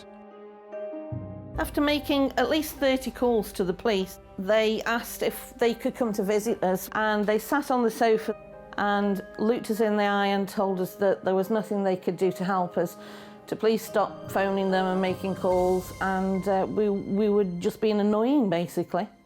It's soul-destroying when the police say that to you. You feel that nobody believes that what you're saying is true, that a neighbour would make a deliberate noise just to annoy you from such a nice-looking lady with a nice family, and getting someone to believe you is very difficult. Hello? With a gig booked in Dorset, the couple decided to combine it with a much-needed holiday. But leaving their problems behind was easier said than done. OK, yeah. Thank you. Bye. Bye. I got a phone call from my friend who comes in to check the mail for us, and he said, you've got a letter. He says, from your next door neighbour, basically portraying the fact that we were making noise and causing a disturbance to keep them awake. It says, please, I'm begging you as a human being and a mother to let us sleep. You've just woken me up now, 21:56, which will take me another 1:30 to 2 hours to sleep, and then you will do the same all night. Please, please stop it, thank you. We both thought it was quite amusing because obviously we were 200 miles away. But something is upsetting her. I don't know what. And yeah. Determined to prove it was their neighbour making all the noise, Anne rang the Housing Association again, and this time they offered to provide a recording device for the home. They came and installed it in a sealed box with a very large microphone on top of it, facing out into the room, right in front of my nose, because I sleep this side. It had a cable attached with a push button on the end, and I lay down on the pillow, literally with this in my hand every night, and as soon as I heard the banging, I pressed the button, and it would record it. Over the course of 8 nights, Anne recorded 40 separate instances of banging before returning the equipment. When they analysed the recordings later, it took them a few months to do that, they found that it was true what we were saying. There was deliberate banging and that they would warn the neighbour to stop. Vast relief when you finally get the proof that you're not going crazy, that you can prove that they're doing this and they're doing it deliberately. In March 2016, Anne and Dave received a letter from the Housing Association apologising for the way their case was handled over the past 12 months. Their neighbour was made to sign an acceptable behaviour contract in which she agreed not to engage in any more antisocial behaviour by banging on the wall. Even when we haven't had the banging, we're waiting for it. It's almost as bad. It's almost like mental torture. For the future, we're hoping that the noisy neighbours will get moved on, but it just seems that your hands are tied all the time. Since filming, the Housing Association have moved their neighbours to a new property, and Anne and Dave say they finally have peace and quiet at home. In 2011, wine merchant Claire Tonks moved into this one-bed flat in Gloucester with her boyfriend at the time. OK, so this is my flat. The neighbours that were here when I moved in, they were all friendly enough and no problems at all. I had 2.5 years of seemingly quietness. But in summer 2014, Claire got some new neighbours when 22-year-old Ellen Birch and her boyfriend Rob moved into the flat next door. They were friendly enough, said hello. We had some general chit-chat and no problems to start with. It looked like they might make good neighbours. Well, within a couple of weeks of them moving in, I could hear Rob in the garden shouting at the pub behind us, telling the people to be quiet because they were making too much noise.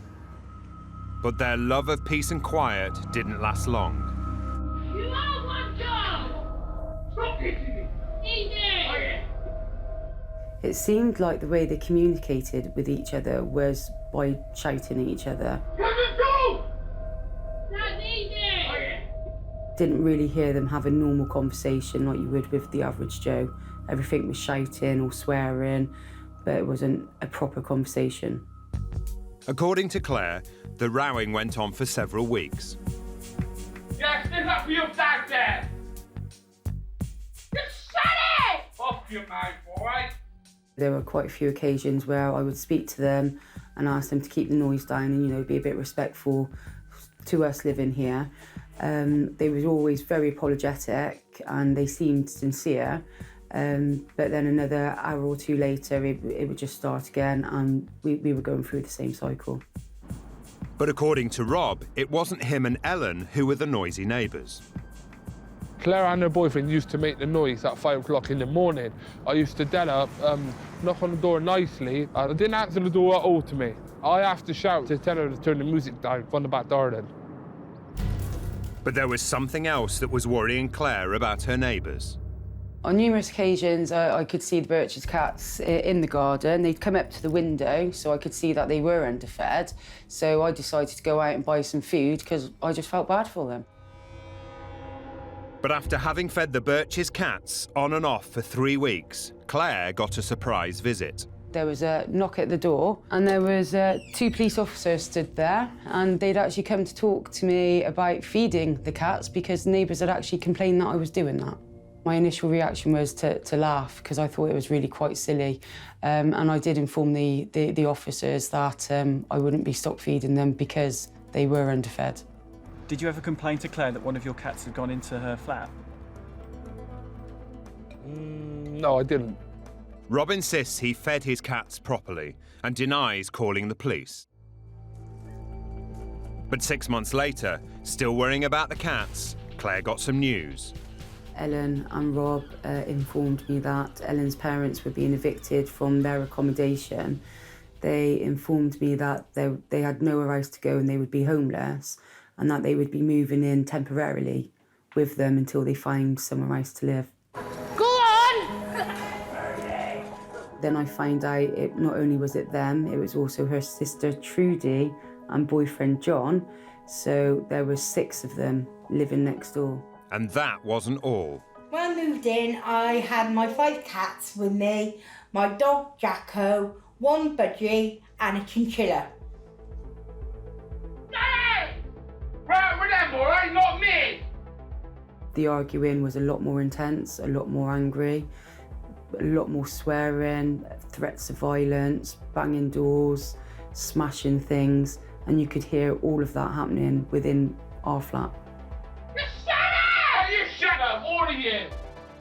There was a couple of arguments, like shouting and slamming of doors. Please, get out! Get out! You see it every day with families. Get off me, bruh! So the noise was getting that bad, I decided to start recording some of the instances just so I could evidence exactly what was going on. So you didn't slam doors excessively? No. No. I know you used to in a temper. But in the temper, yeah, when my girls got in temper with their boyfriends, they used to go out and slam the doors and that. But they didn't do it on purpose. They do it through anger. Before moving next door to Claire, Michael, Jane and their daughter Trudy had been evicted from a home on the outskirts of Gloucester. Jane Creswell was their neighbour at that address. You could smell the flat before you got to the front door. I actually gagged. It was just fly strips hanging from the ceiling, or dead flies covering it. I wouldn't let pets live in it, let alone people. Jane lived next door to Michael Birch and his family for 2 years and says she had problems with them almost from day one. They used to just all crowd outside here, just intimidating, shouting, swearing. I've never known people like it. Jane and Michael Birch deny ever intimidating Jane, but agree they can sometimes be noisy. I admit I've got a big mouth and I can use it when I want to. I shout at Jane some mornings and she shouts at me and I just ignore her. You're a beautiful boy, yeah. Yeah, very good. We're just like every normal family. All families has their ups and downs, but because we've had the bad reputation and that's the reason why I reckon we got targeted. Over the course of 2 years, Jane Creswell made dozens of complaints about the family and Ellen's boyfriend Rob to the council, and they were eventually evicted and served with a joint antisocial behaviour injunction. Did you deserve your ASBO? No, I don't think I did. I think in that it was all one-sided with my neighbours. Like I say, they are horrendous. And anybody that even thinks about rehoming them, don't do it. Because they will destroy that property without a second thought. Within weeks of their eviction, all 6 family members and their animals were living in Ellen Birch's one-bed flat in Gloucester city centre. When I moved in and that, it was a bit untidy, but then soon I got it into a living standard. The huge number of pets now living next door made Claire turn from cat lover to complainer overnight. So the Birches had quite a few cats. They used to come into the garden and they used to just use this as their cat litter tray. The cat mess covered the whole garden. You'd find piles of it from by the back door all the way up to the end wall. Did the cats ever go to the toilet in next door's garden? No. I don't know. They used to go over the fence. They used to go over the fence into the pub next door. Claire says she tolerated the Birch's noise and mess for 6 months, until one day things finally came to a head. My friend was walking down the road and he dyed his hair, which had gone a bit wrong, so I shouted to him, "It looks a bit bright." And Trudy and her friend were stood just here. She thought I was shouting at her, so she started shouting at me, and I was trying to explain that I'm not talking to her, and I told her my friend was coming down the road. Trudy came up to me about here and pushed me with both of her hands. Her face went one way and her glasses went the other way. And next thing I knew in that, they was both on the floor fighting. My girls can be violent when they want to be, I agree. Did you put your hands on her at all? No.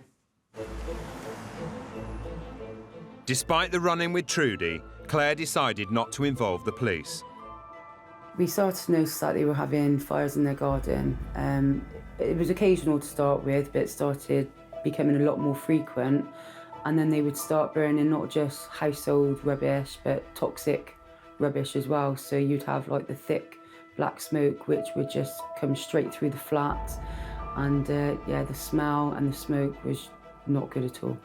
They used to use something very similar to this, and we would only really notice it when you could smell it coming through the flat. They wouldn't give you any warning, and so even if your laundry was out, it would all be smoked up.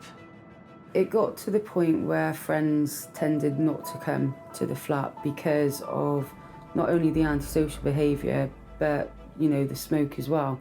So we would rather go somewhere else and get together than actually come here. So it did affect our social life. But there was something else which pushed Claire to the limit. I came home from work and my ex-partner had said that he had overheard Rob in the garden saying that he had gone out to come back to find that the dog had actually mauled some of the kittens that were in the flat at the time. And the way Rob disposed of these kittens was to burn them on a fire in the back garden. When I heard that, I was absolutely disgusted. We heard a report, I think it was from next door again actually, that the dog has killed one of the cats. Is that true? No, that was not true. No, I had one cat, which was 12 years old, and I had to have him put down because he caught feline leukemia. Rob also denies the incident, but following more complaints from Claire and other neighbours about noise and antisocial behaviour, the landlord had had enough. And just 5 months after the whole family had moved in, they were evicted from the flat. When I found out that they had been evicted, I was ecstatic. I don't think many people would have been able to put up with as much as what we went through. Furthermore, due to continued complaints about their behaviour in town, Michael, Trudy and Ellen were found guilty of breaching the terms of their joint ASBO and subsequently banned from entering the entire city of Gloucester. When we got evicted, we was homeless, we was squatting wherever we could get our heads down. Being homeless, I wouldn't wish it on nobody. I wouldn't wish it on my worst enemy. And the fears and what I had to go through was terrible. Property manager Stuart Rutherford was one of the first people into the flat after the family had been evicted. So when we came into this room, the carpet had gone, and then the window separating the two rooms, that's been smashed, as you can see. And over here you can see that they've tampered with the electrics, and this is just typical of the damage that they've caused in the flat. That's just been kicked or something in anger. When I came in, the floor of this room was littered with cat and dog feces. Was it literally? It was literally, yeah. There's been a lot cleaned up. There has been an awful lot cleaned up since. Into the garden, when I came here, it was covered in cat and dog feces. They would be having fires out in the garden here, burning plastics and other unsuitable items, which would be causing smoke to bellow up into the neighbours' windows, into their gardens, causing huge problems for everyone around. I mean, this is a vast improvement to what the original state was. The smell was vile. The furniture left in the flat was so dirty and damaged, it had to be destroyed. But Michael Birch and his family deny vandalising any part of the property. In Worksop, Nottinghamshire, 29-year-old Sam Lay lives with her partner Nigel and his children. Well, we moved in here, I think, in 2013, in October. Well, we thought it was big, had lots of cupboards, but needed a lot of decorating. And we decorated it, and then it was fine. The flat and the surrounding area provided them with the ideal environment for the whole family. There's loads of fields for the kids to play on and for our little dog to play on. We have Bailey, and she's our little Jackawawa, and she's nearly 3. Come on, let's go. Yeah, we're going out. Go on then, off you go. She's gone. Mature student Sam is studying for a degree in child development, so having peace to work at home is important to her. Well, the other people in the block didn't really seem like anybody that was going to cause any trouble or anything like that. They were just normal people. And it's really quiet in this actual area. Nothing really goes on. When a new neighbour moved in 2 floors below, Sam wanted to make her feel welcome. I was just dicing up some beef for our dinner, and I heard a knock at the door. So I went to answer the door, and I said, hello. And she said, hi, I was just wondering if I could possibly use your phone as I've got no electric. Well, I thought it was a bit strange, but I did kind of feel sorry for her though, because obviously if you haven't got enough money to put gas or electric on your house, that's a bit bad really. So I felt kind of sorry for her at the time. So I let her use the phone obviously and invited her to sit down until she'd got it all sorted out. I thought she was quite nice. Like, she was quite quiet, so I thought she might be very shy. But first impressions were soon shattered. I was just sitting watching TV, as I always do in the night time. And then all we could hear was, open your door, you this and that, get here, open this door. And we were like, random? Just shouting and shouting and shouting for ages. And we looked out the window and it was just these boys, like, they were just there shouting away. I'm guessing she wasn't in. This unwelcome disturbance was just a hint of the unrest to come. And when 22-year-old computer games moderator Ross Wynne moved into the ground floor flat, it wasn't long until he received a rude awakening. It was 4 a.m. and I was sleeping here when suddenly I heard loud knocking on the window.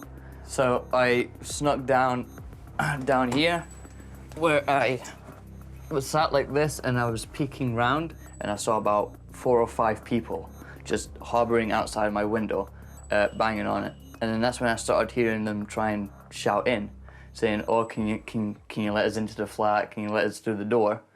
And at that point, I laid back down, tried to ignore it, but it just kept going on and on and on.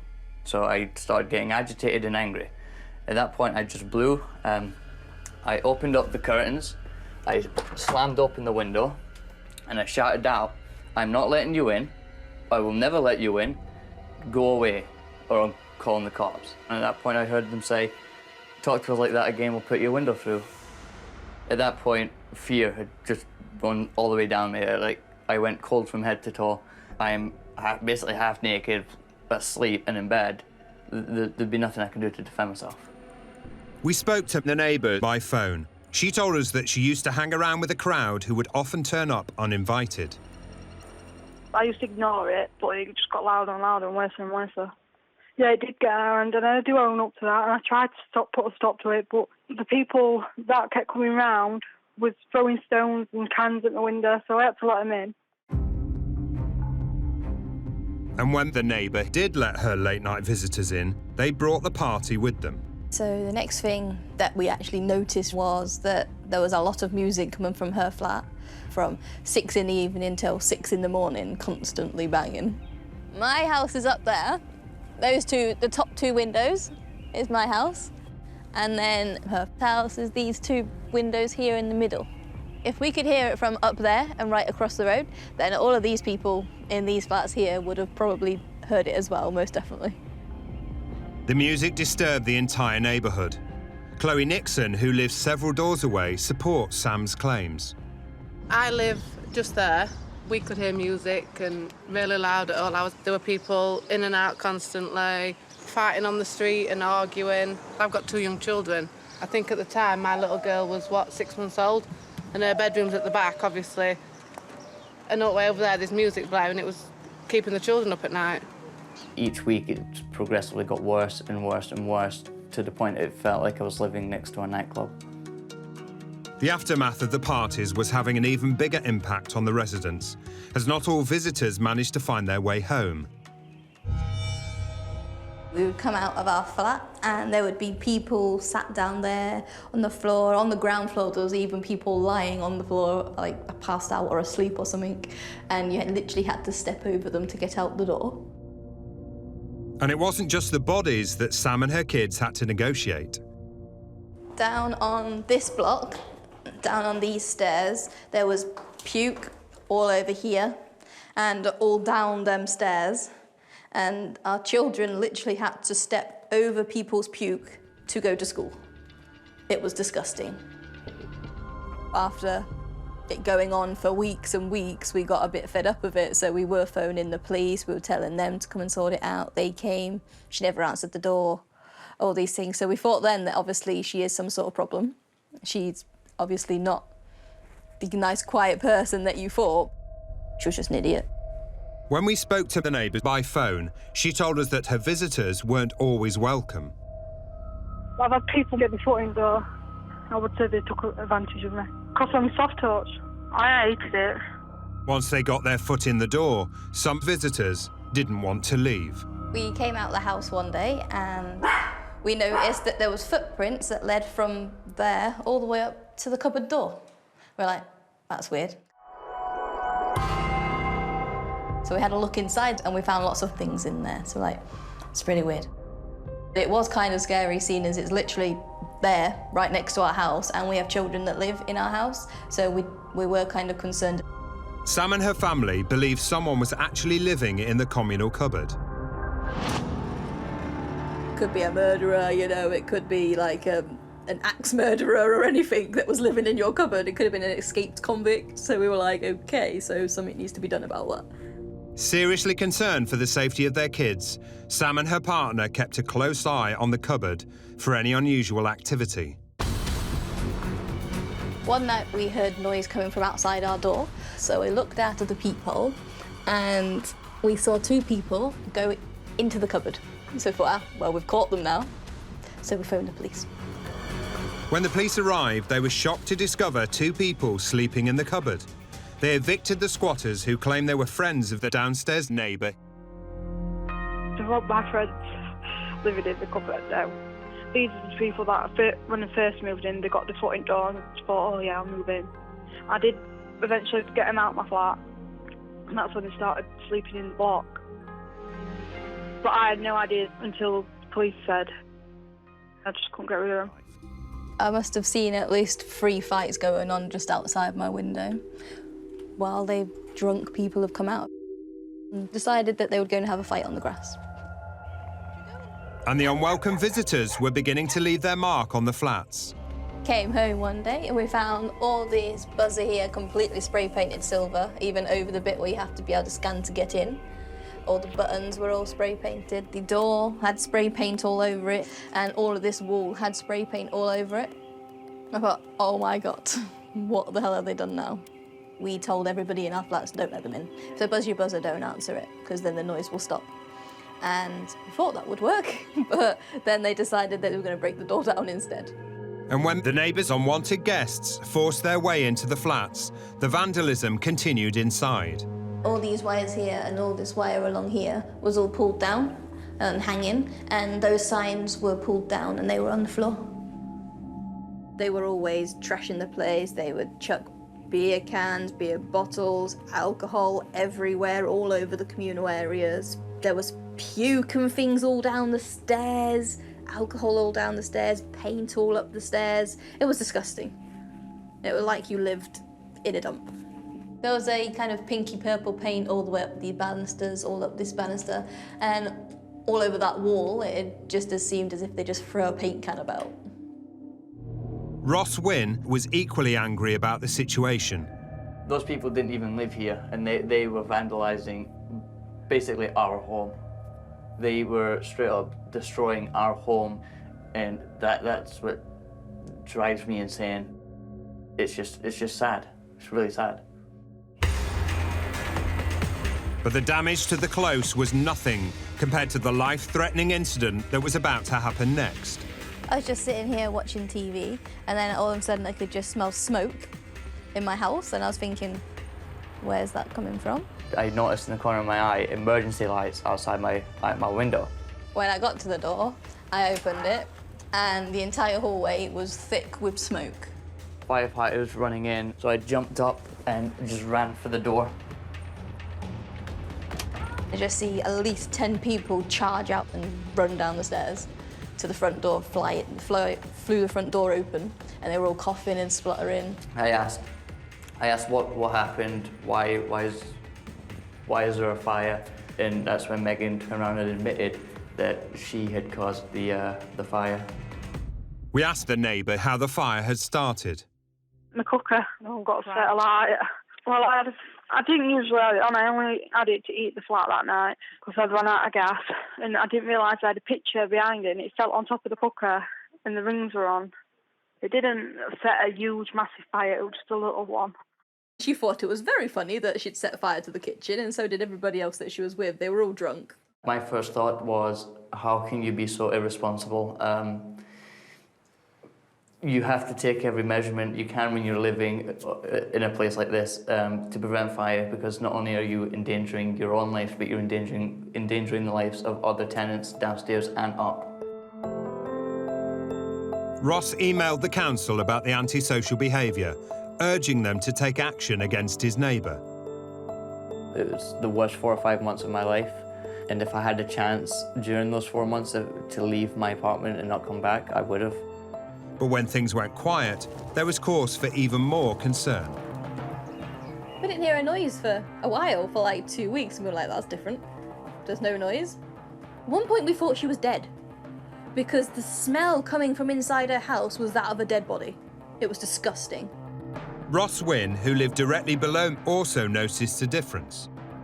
There was no parties happening at all. There was no friends appearing out of nowhere. My door buzzer was remaining quiet.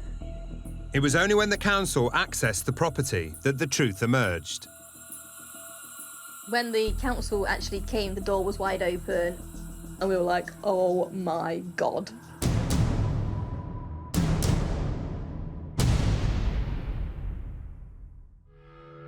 And we asked around, and we found that she got evicted, so she wasn't dead. But it smelt like that. It was disgusting. I don't know what it was, but it was horrendous. Leaving behind a debt of over £1,000 in rent arrears, the neighbour told us that she had moved out to live with her boyfriend before being evicted. It was just like she had just got up, left all her stuff behind and not come back. And at that point, I knew it was finally over, and I just sighed a breath of relief. Councillor Julie Lee from Bassett Law District Council has come to inspect the property after housing officers had cleaned up the mess left by the neighbour.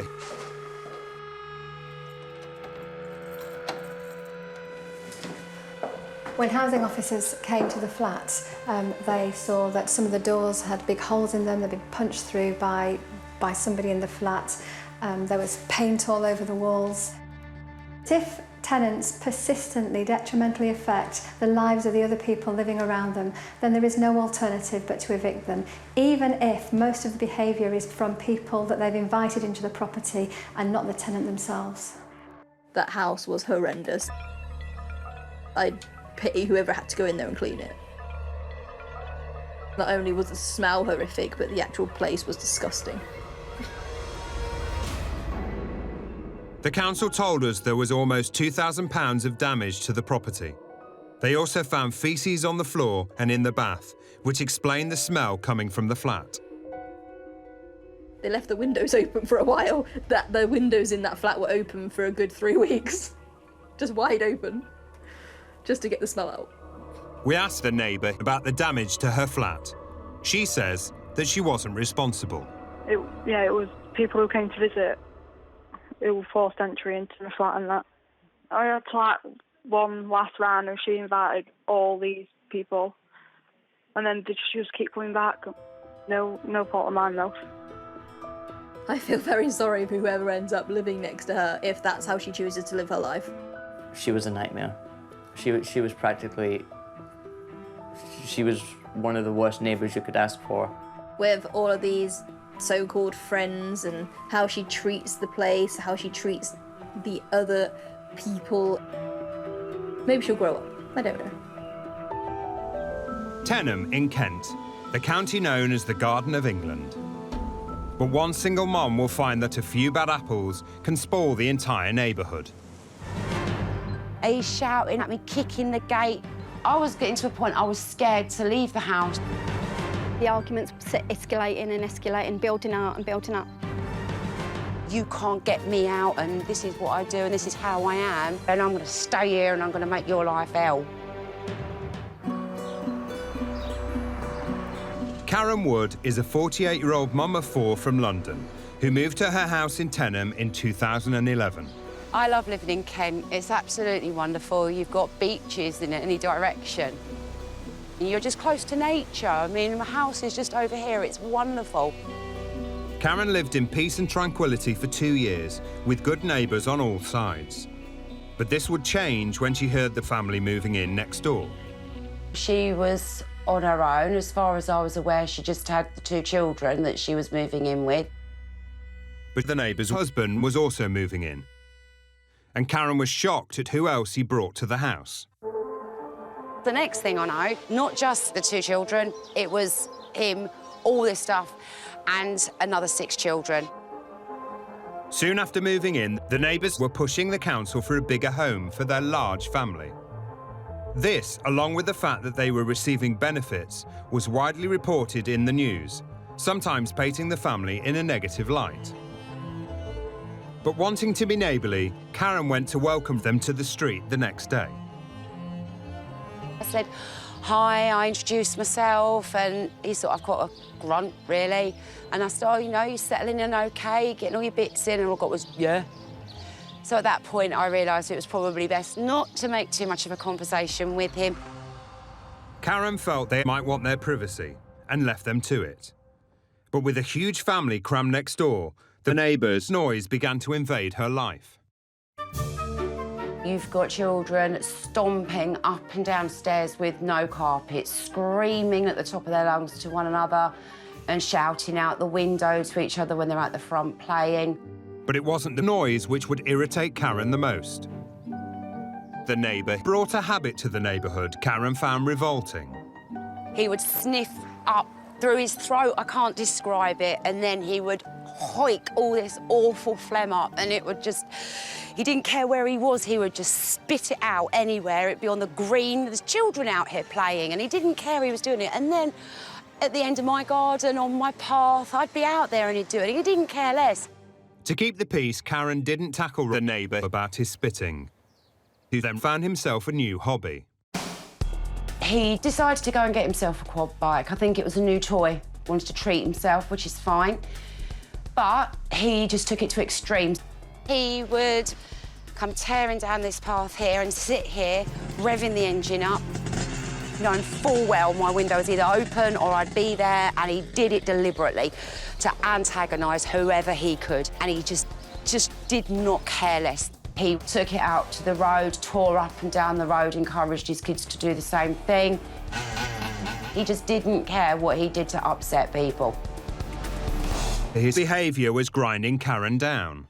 I got so upset and miserable going backwards and forwards to work and coming back and finding him out there just blatantly swanning around doing whatever he wanted, and made me feel so miserable. I'd had enough of it. I didn't think it was fair. Karen summoned up the courage to speak to him about the quad bike. I said, please, do you know, have a little bit of respect. If you want to ride it, take it down a field. There's plenty of places down the other end. Go ride your bike, quad bike, whatever you want to do it down there and stay off the green. There's kids out here playing. And he's like, oh, I can do whatever I want. I live here, and there's nothing you can do about it. His attitude shocked Karen. He was just very threatening. You should be able to just knock on your neighbour's door and go, sorry, I've got a little bit of a problem with this. Would you mind not doing that? But you're talking to a man that doesn't care. Karen felt there was only one way to stop his bad behaviour. Karen called the council to complain.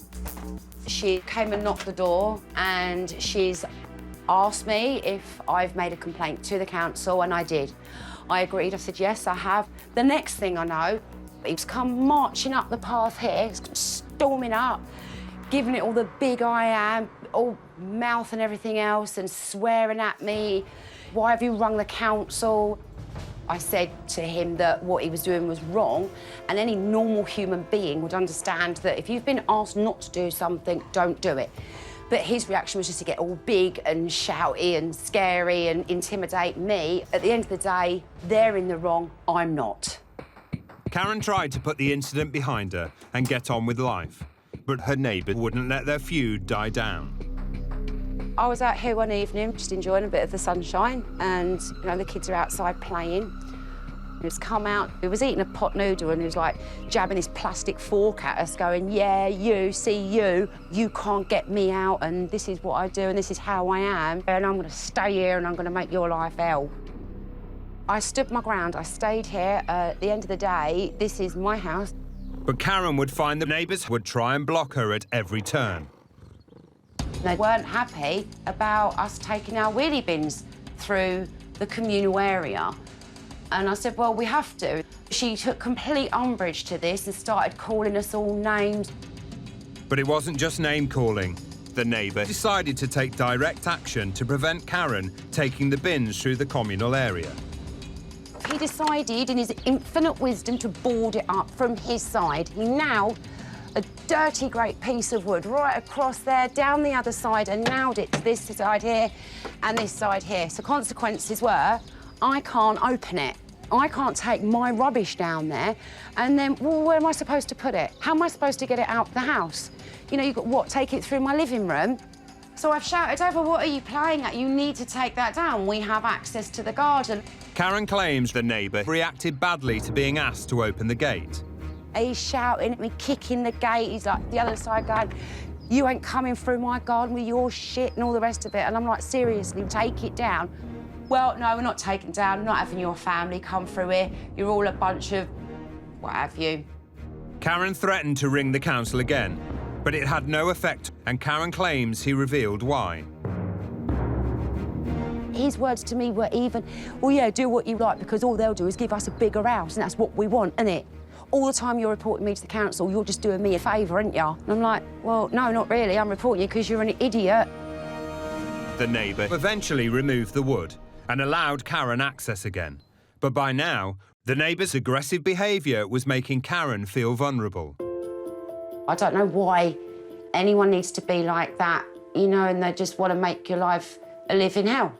So, yeah, it did start to drag me down an awful lot, being scared of what was going to happen. He just seemed to just flaunt the law and just pretty much do whatever he wanted to do. But not all the disturbing behaviour was directed at Karen. The couple would sometimes turn on each other, shattering the peace of the whole neighbourhood. I know that she had problems with him. They'd split up and got back together. There was a lot of noise coming from next door. There'd be a lot of fracas going on. Another neighbour and friend, Vicky Dixon, witnessed the neighbours' volatile relationship. The arguments were escalating and escalating, building up and building up. One evening, the neighbours' row spilled over into the streets. I was looking from my top window on my bedroom because I heard all the shouting and commotion going on outside. The neighbour had thrown her husband out of the house, and Vicky went round to comfort her. I was trying to calm her down. She was shaking, crying, so she had to have someone with her. It seemed like the relationship was over, and Vicky spent all day supporting her neighbour, so she was surprised when she saw them arm in arm later in the evening. I was ballistic. I just went mad, and I said, get away from me, turn round and go away. I said, you've cried wolf so many times, I don't want to know. The amount of times that he went off and left her, and every single time he came back. And the next day he's back in her arms again. The neighbour had lost any friends she had on the street, and Karen didn't see any improvement in her husband's behaviour. Watching him sort of swan around as though he owned the place, he could get away with doing whatever he wanted to do. I got very, very, very upset. I wanted to move. I wanted to move. For me, it was like I felt like I'd banging my head against a brick wall, that nobody cared, nobody listened. Oh, keep a diary, you know, which you do. Keep a log, write it down, keep ringing us up. And for what? But just at the point where Karen had given up all hope, she saw signs that things could be about to change. You could see all the trucks or whatever being loaded up with all their belongings and boxes and rubbish and all the rest of it, and they were slinging it all outside. I'm like, please say you're going. The neighbours had found somewhere else to live and were moving out for good. When I saw them go and that van leave, I cried. Tears of absolute joy. The media attention and lack of respect for the peace and quiet of neighbours is something Karen is not sorry to have behind her. But it wasn't the last Karen heard of them. The neighbours became news again after the couple announced they were to have more children. You keep seeing her face. It's like, oh, you know, you can have whatever you want because the government give it to you. You can keep spitting out babies. To have friends at work go, oh, did you see your neighbours on telly again? Did you see them in the paper? They were cutting clippings out and giving them to me.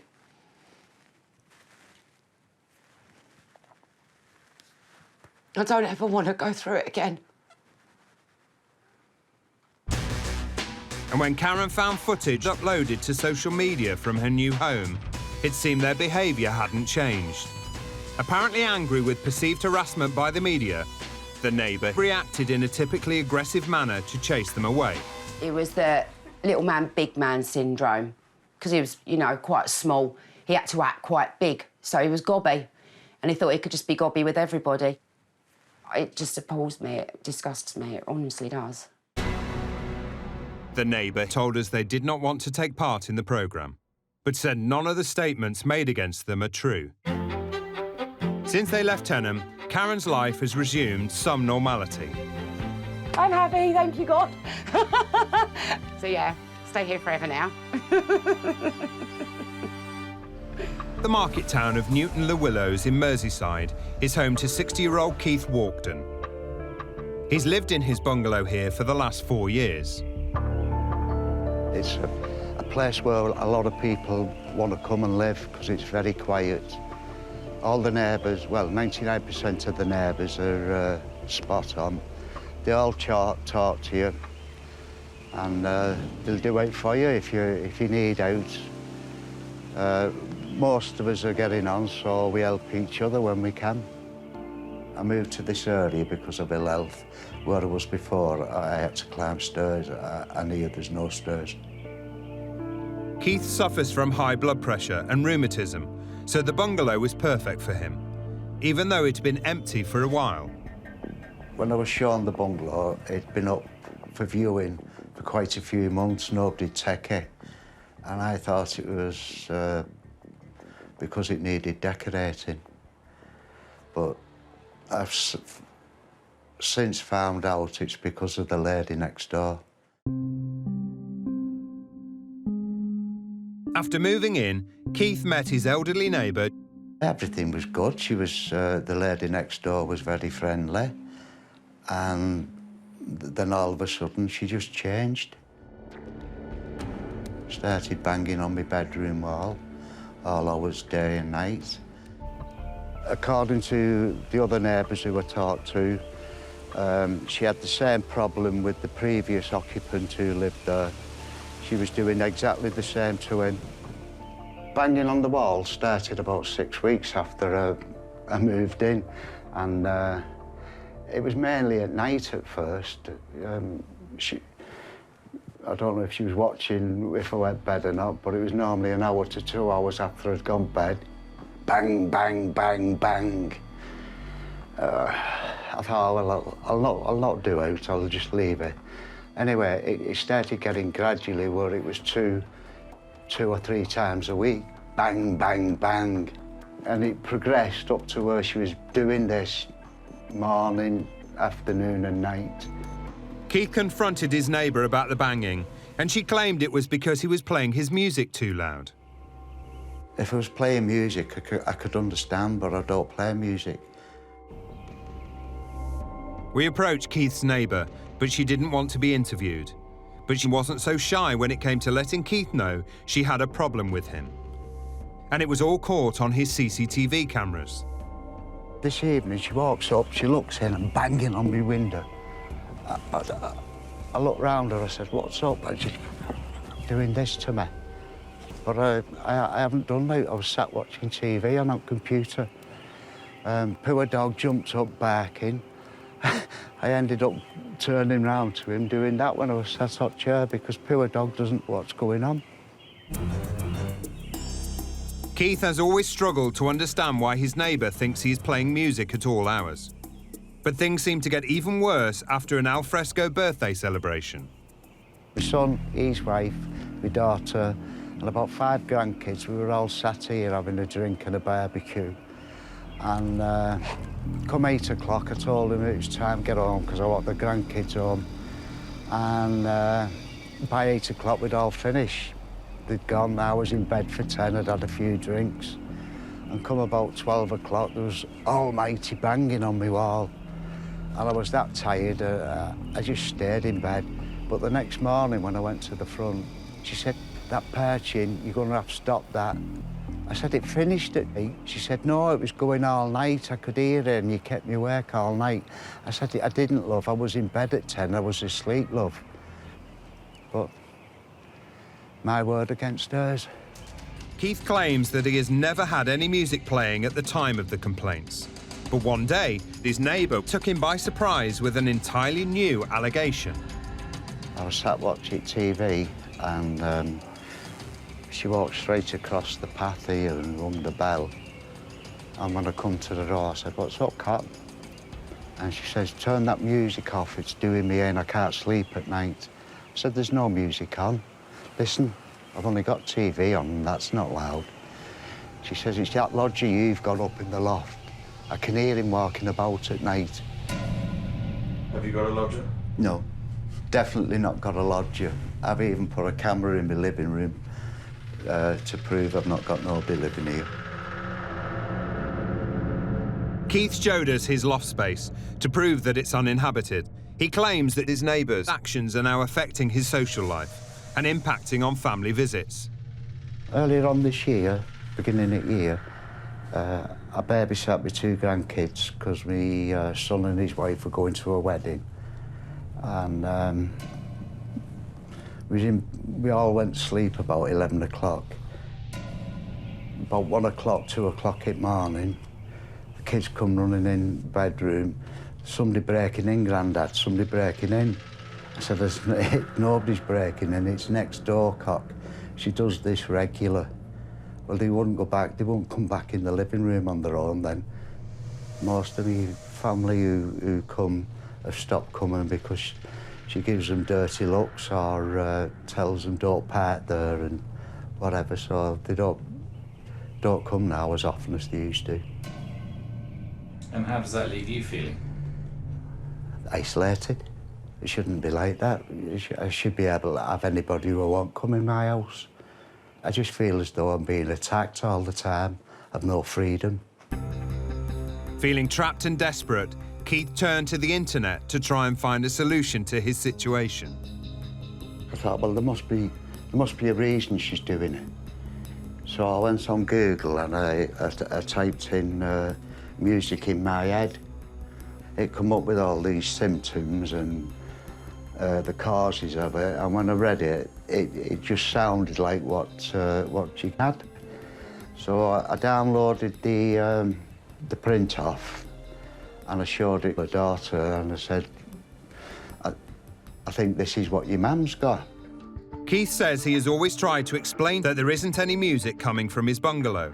He even got a dictaphone to record any noise that could be heard from inside her home. I bought this to try and prove that I'm not playing music. So the last time she came round, I did go round, and I asked her could I tape it. She agreed to me taping it. That's recording now. It's bumping as well. I can hear it buzzing, but I can't hear no music on. There is since been going ever since I come in. Bumping. There's nothing. I can't hear no cocker. Can I just hearing aid and I can hear better with it. Can I just have a quick walk round and then see if this picks out up? If I can cure it, I will. Your radio's on. Oh, the radio's on. Oh dear. So whether that was the music she was hearing, but I don't know. But she keeps telling me it's coming from my end, which it's not. Keith says that he's tried to maintain a good relationship with his neighbour, but it's something that he struggles with. And in June 2016, his tolerance ran out when his neighbours' complaints turned physical. One morning I was sat watching TV, I had a banging on the wall. I thought, bloody hell, what have I done again? Anyway, next minute she come round and she's swinging at me, she's threatening to knock my head in. And I was shocked because I wasn't expecting out like that. She'd never done that before. As she got to the stage now where she's going to snap. I mean, next time it could have been a knife. That's why I went to the police. I said, you're going to have to do something about this. It's threatening me and I don't like it. A couple of days later, 2 officers came.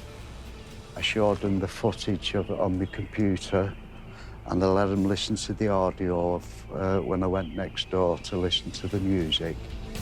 The police spoke to both parties, but no charges were brought. It's not very nice when you've not done no harm and you don't know what you've done and she's coming pointing a fist in your face and that. She's a woman, so you can't do out about it. You've just got to stand and take it. Keith has made several complaints to the Housing Association, who told us that they are fully aware of this situation and are working with both parties to resolve issues on either side and achieve an amicable conclusion for both. But after 4 years, Keith feels that he's fighting a losing battle. It's also taking its toll on my body. All my joints and my health's deteriorated over the last 6 months. It's really gone downhill. It shouldn't be happening. She shouldn't have that much effect on anybody's life. She needs sorting out, not me. We contacted the neighbour, but she didn't respond. I just want what time I've got left. Enjoy it.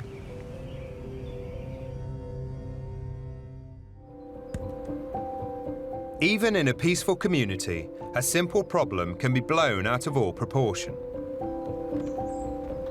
Look at this, look. Come on. Ah, good boy. 61-year-old Michael Jones has lived in the tranquil North Wales village of Bagilt for 44 years. This is a nice area because it's in a good spot. I get on with a lot of neighbours. I've never had any trouble at all. Come on in. Michael has learning difficulties, but his friendly, outgoing nature means he's long been a popular member of the community. Michael is the nice person you can meet. There you go. Yeah. There you go. Some people misunderstand him sometimes, but no, he's just a genuine nice person altogether, like. See you. How many? 13. Like you normally play, I got you to do that. I met Michael about 15 and a half years ago when he used to take his dog for a walk. Unfortunately, I crashed. Crashed. She's it again, see? Oh. And Michael is so generous and caring. I can't see why it has come to this. Until recently, Michael had a job at the local paper mill and was settled in his home. But after his mother died in 2013, he lost his job and was struggling to cope. He needed a full-time carer, so longtime friend Darren Kidd stepped up to the job and moved in. Me and Michael, we're good friends. I'll go for a walk with him, go to the shop, just care for him, make sure, you know, he's okay, like. It wasn't long before Darren met Michael's next-door neighbour of 20 years. I'd been in Michael's garden for a couple of hours. I was doing some work, just tidying the garden up. I heard a shout from next doors. I went over to the fence, looked over, and there was a lady there. Said hello, would you like some pears? I took them off her, said hello back. She seemed all right, you know, she seemed okay. Darren settled happily into his new role and was looking forward to being part of the community. But not long after moving in to live with Michael, he was in for a rude awakening. Darren noticed a disturbing pattern emerging each night when Michael went to bed. Been living with Mike's about a week when I started noticing that he was shouting just after he'd gone to bed. Some of it's vulgar and some of it isn't. I was pretty shocked. Seems violence. Concerned about his friend's unusual behaviour, Darren made a recording of the obscenities and confronted Michael with it. Got no idea while I'm sleeping. When I'm out, it counts. That's it. I didn't know I was doing it. Kiss me ass. It appeared that Michael was shouting obscenities in his sleep. You don't have any idea that you shout in your sleep or what you're saying when you're in your sleep, do you? No, I don't. He's literally oblivious to it. Realising that Michael wasn't doing it deliberately, Darren took no further action. He's in his own house, he's in his own bed, and I didn't know anybody was going to take offence to it. He wasn't doing any harm, I thought, so I left him to it. But Darren had seriously underestimated the impact of Michael's nightly outbursts. As they were about to discover one morning when the police turned up unannounced on their doorstep. I was lying on the bed, and automatically the door opened, and Darren said, "Oh, the police are here." He said, "They want to see you, Michael." And they turned around and said, "Well, we're here to arrest him because he's been shouting abuse at next-door neighbours." Unknown to Michael and Darren, the next-door neighbour had complained to the police about Michael's late-night rants on numerous occasions over the course of several months, and the police had now decided to take action. I told the officer, said he's in a sleep. He's asleep, but he's doing it. And they turned around and said, we've got to take him anyway. I said, "Mike, you've been shouting." He said, "We want you." Went downstairs, into the van, and that's it. Gone. There's no need for that. It was definitely out of order. Darren thought that the police decision to arrest Michael was an extreme reaction. I couldn't believe it. I still can't. Can't believe it. It's just not right. The man's asleep. He doesn't know he's doing it. Michael was upset to have been arrested, but what really got him was that his neighbours hadn't approached him before they went to the police. I was shocked. There's no need of it, is it? She's here for trouble, and that's what she does.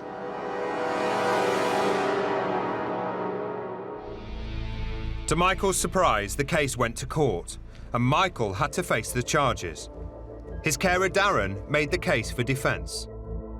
I explained to the judge that Michael is not doing it intentionally, he's asleep. They just didn't believe a word of it. They said that couldn't happen, but it did. The prosecution claimed that Michael enjoyed shouting at people when he was angry or after drinking. They argued that the shouting was intentional and claimed Michael's sleep problems were a smokescreen. To Michael's horror, he received a 120-day suspended sentence and a 5-year restraining order. I didn't think he'd get charged. I thought once they'd heard what Michael's like, you know, they'd understand. Realising that Michael's late-night ranting was a serious issue to the neighbours, but aware that he was powerless to stop it, Darren thought the solution would be to move Michael's bedroom to the other side of the house, away from the neighbours. The complaints came to an end, but it wasn't long before Darren decided to make his own complaints about next door. I started noticing the doghouse in the back garden next door. It was just constant barking and barking. So I decided one day to get my phone and video it. You can see it's distressed. It wants to come into the house. It's windy and raining. It's not nice. And one day I decided to phone the RSPCA. It wasn't out of spite towards next door. It was genuine concern for the dog. The RSPCA took no further action, but Darren believes the incident appeared to kick off another tit-for-tat campaign of complaining between the neighbours, which started when Darren brought home a guitar one evening. I got the guitar home and being inquisitive, I plugged it in. Just literally give it a few of them. I didn't realise the amp. It was on full blast. Didn't know what I was doing, but turned knobs. Played it again for another 30 seconds. I thought, well, yeah, it's working, it's, you know, and then put it away. I haven't touched it since because it got me in trouble. The day afterwards, the police came to the house and said, do you mind keeping your noise down? I was like, well, I don't know what you mean. He said, we've had a complaint of next door that there's playing loud music. But according to the police, the neighbours had claimed it wasn't just guitar noise that had been disturbing the peace. They said I've been shouting abuse at next doors, that we're going to get them. We're going to wait until they go to sleep and sneak into their house and do whatever. And they said that we were banging on the walls. And then 3 days later, they came round and said, because of that noise that was made that day and night, you're being arrested. Nothing came of Darren's arrest, but it meant that there was even more bad blood with next door. With a suspended sentence hanging over Michael, the last thing he could afford was to be dragged into another confrontation. Michael had landed himself a restraining order for the foul-mouthed sleep-talking that disturbed his next-door neighbours.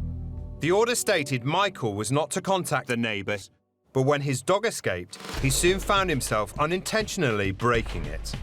He was scared of the dog getting run over. So Michael, he had to chase the dog round this car, round another car, just trying to get his dog in. That's when Michael's noticed next door.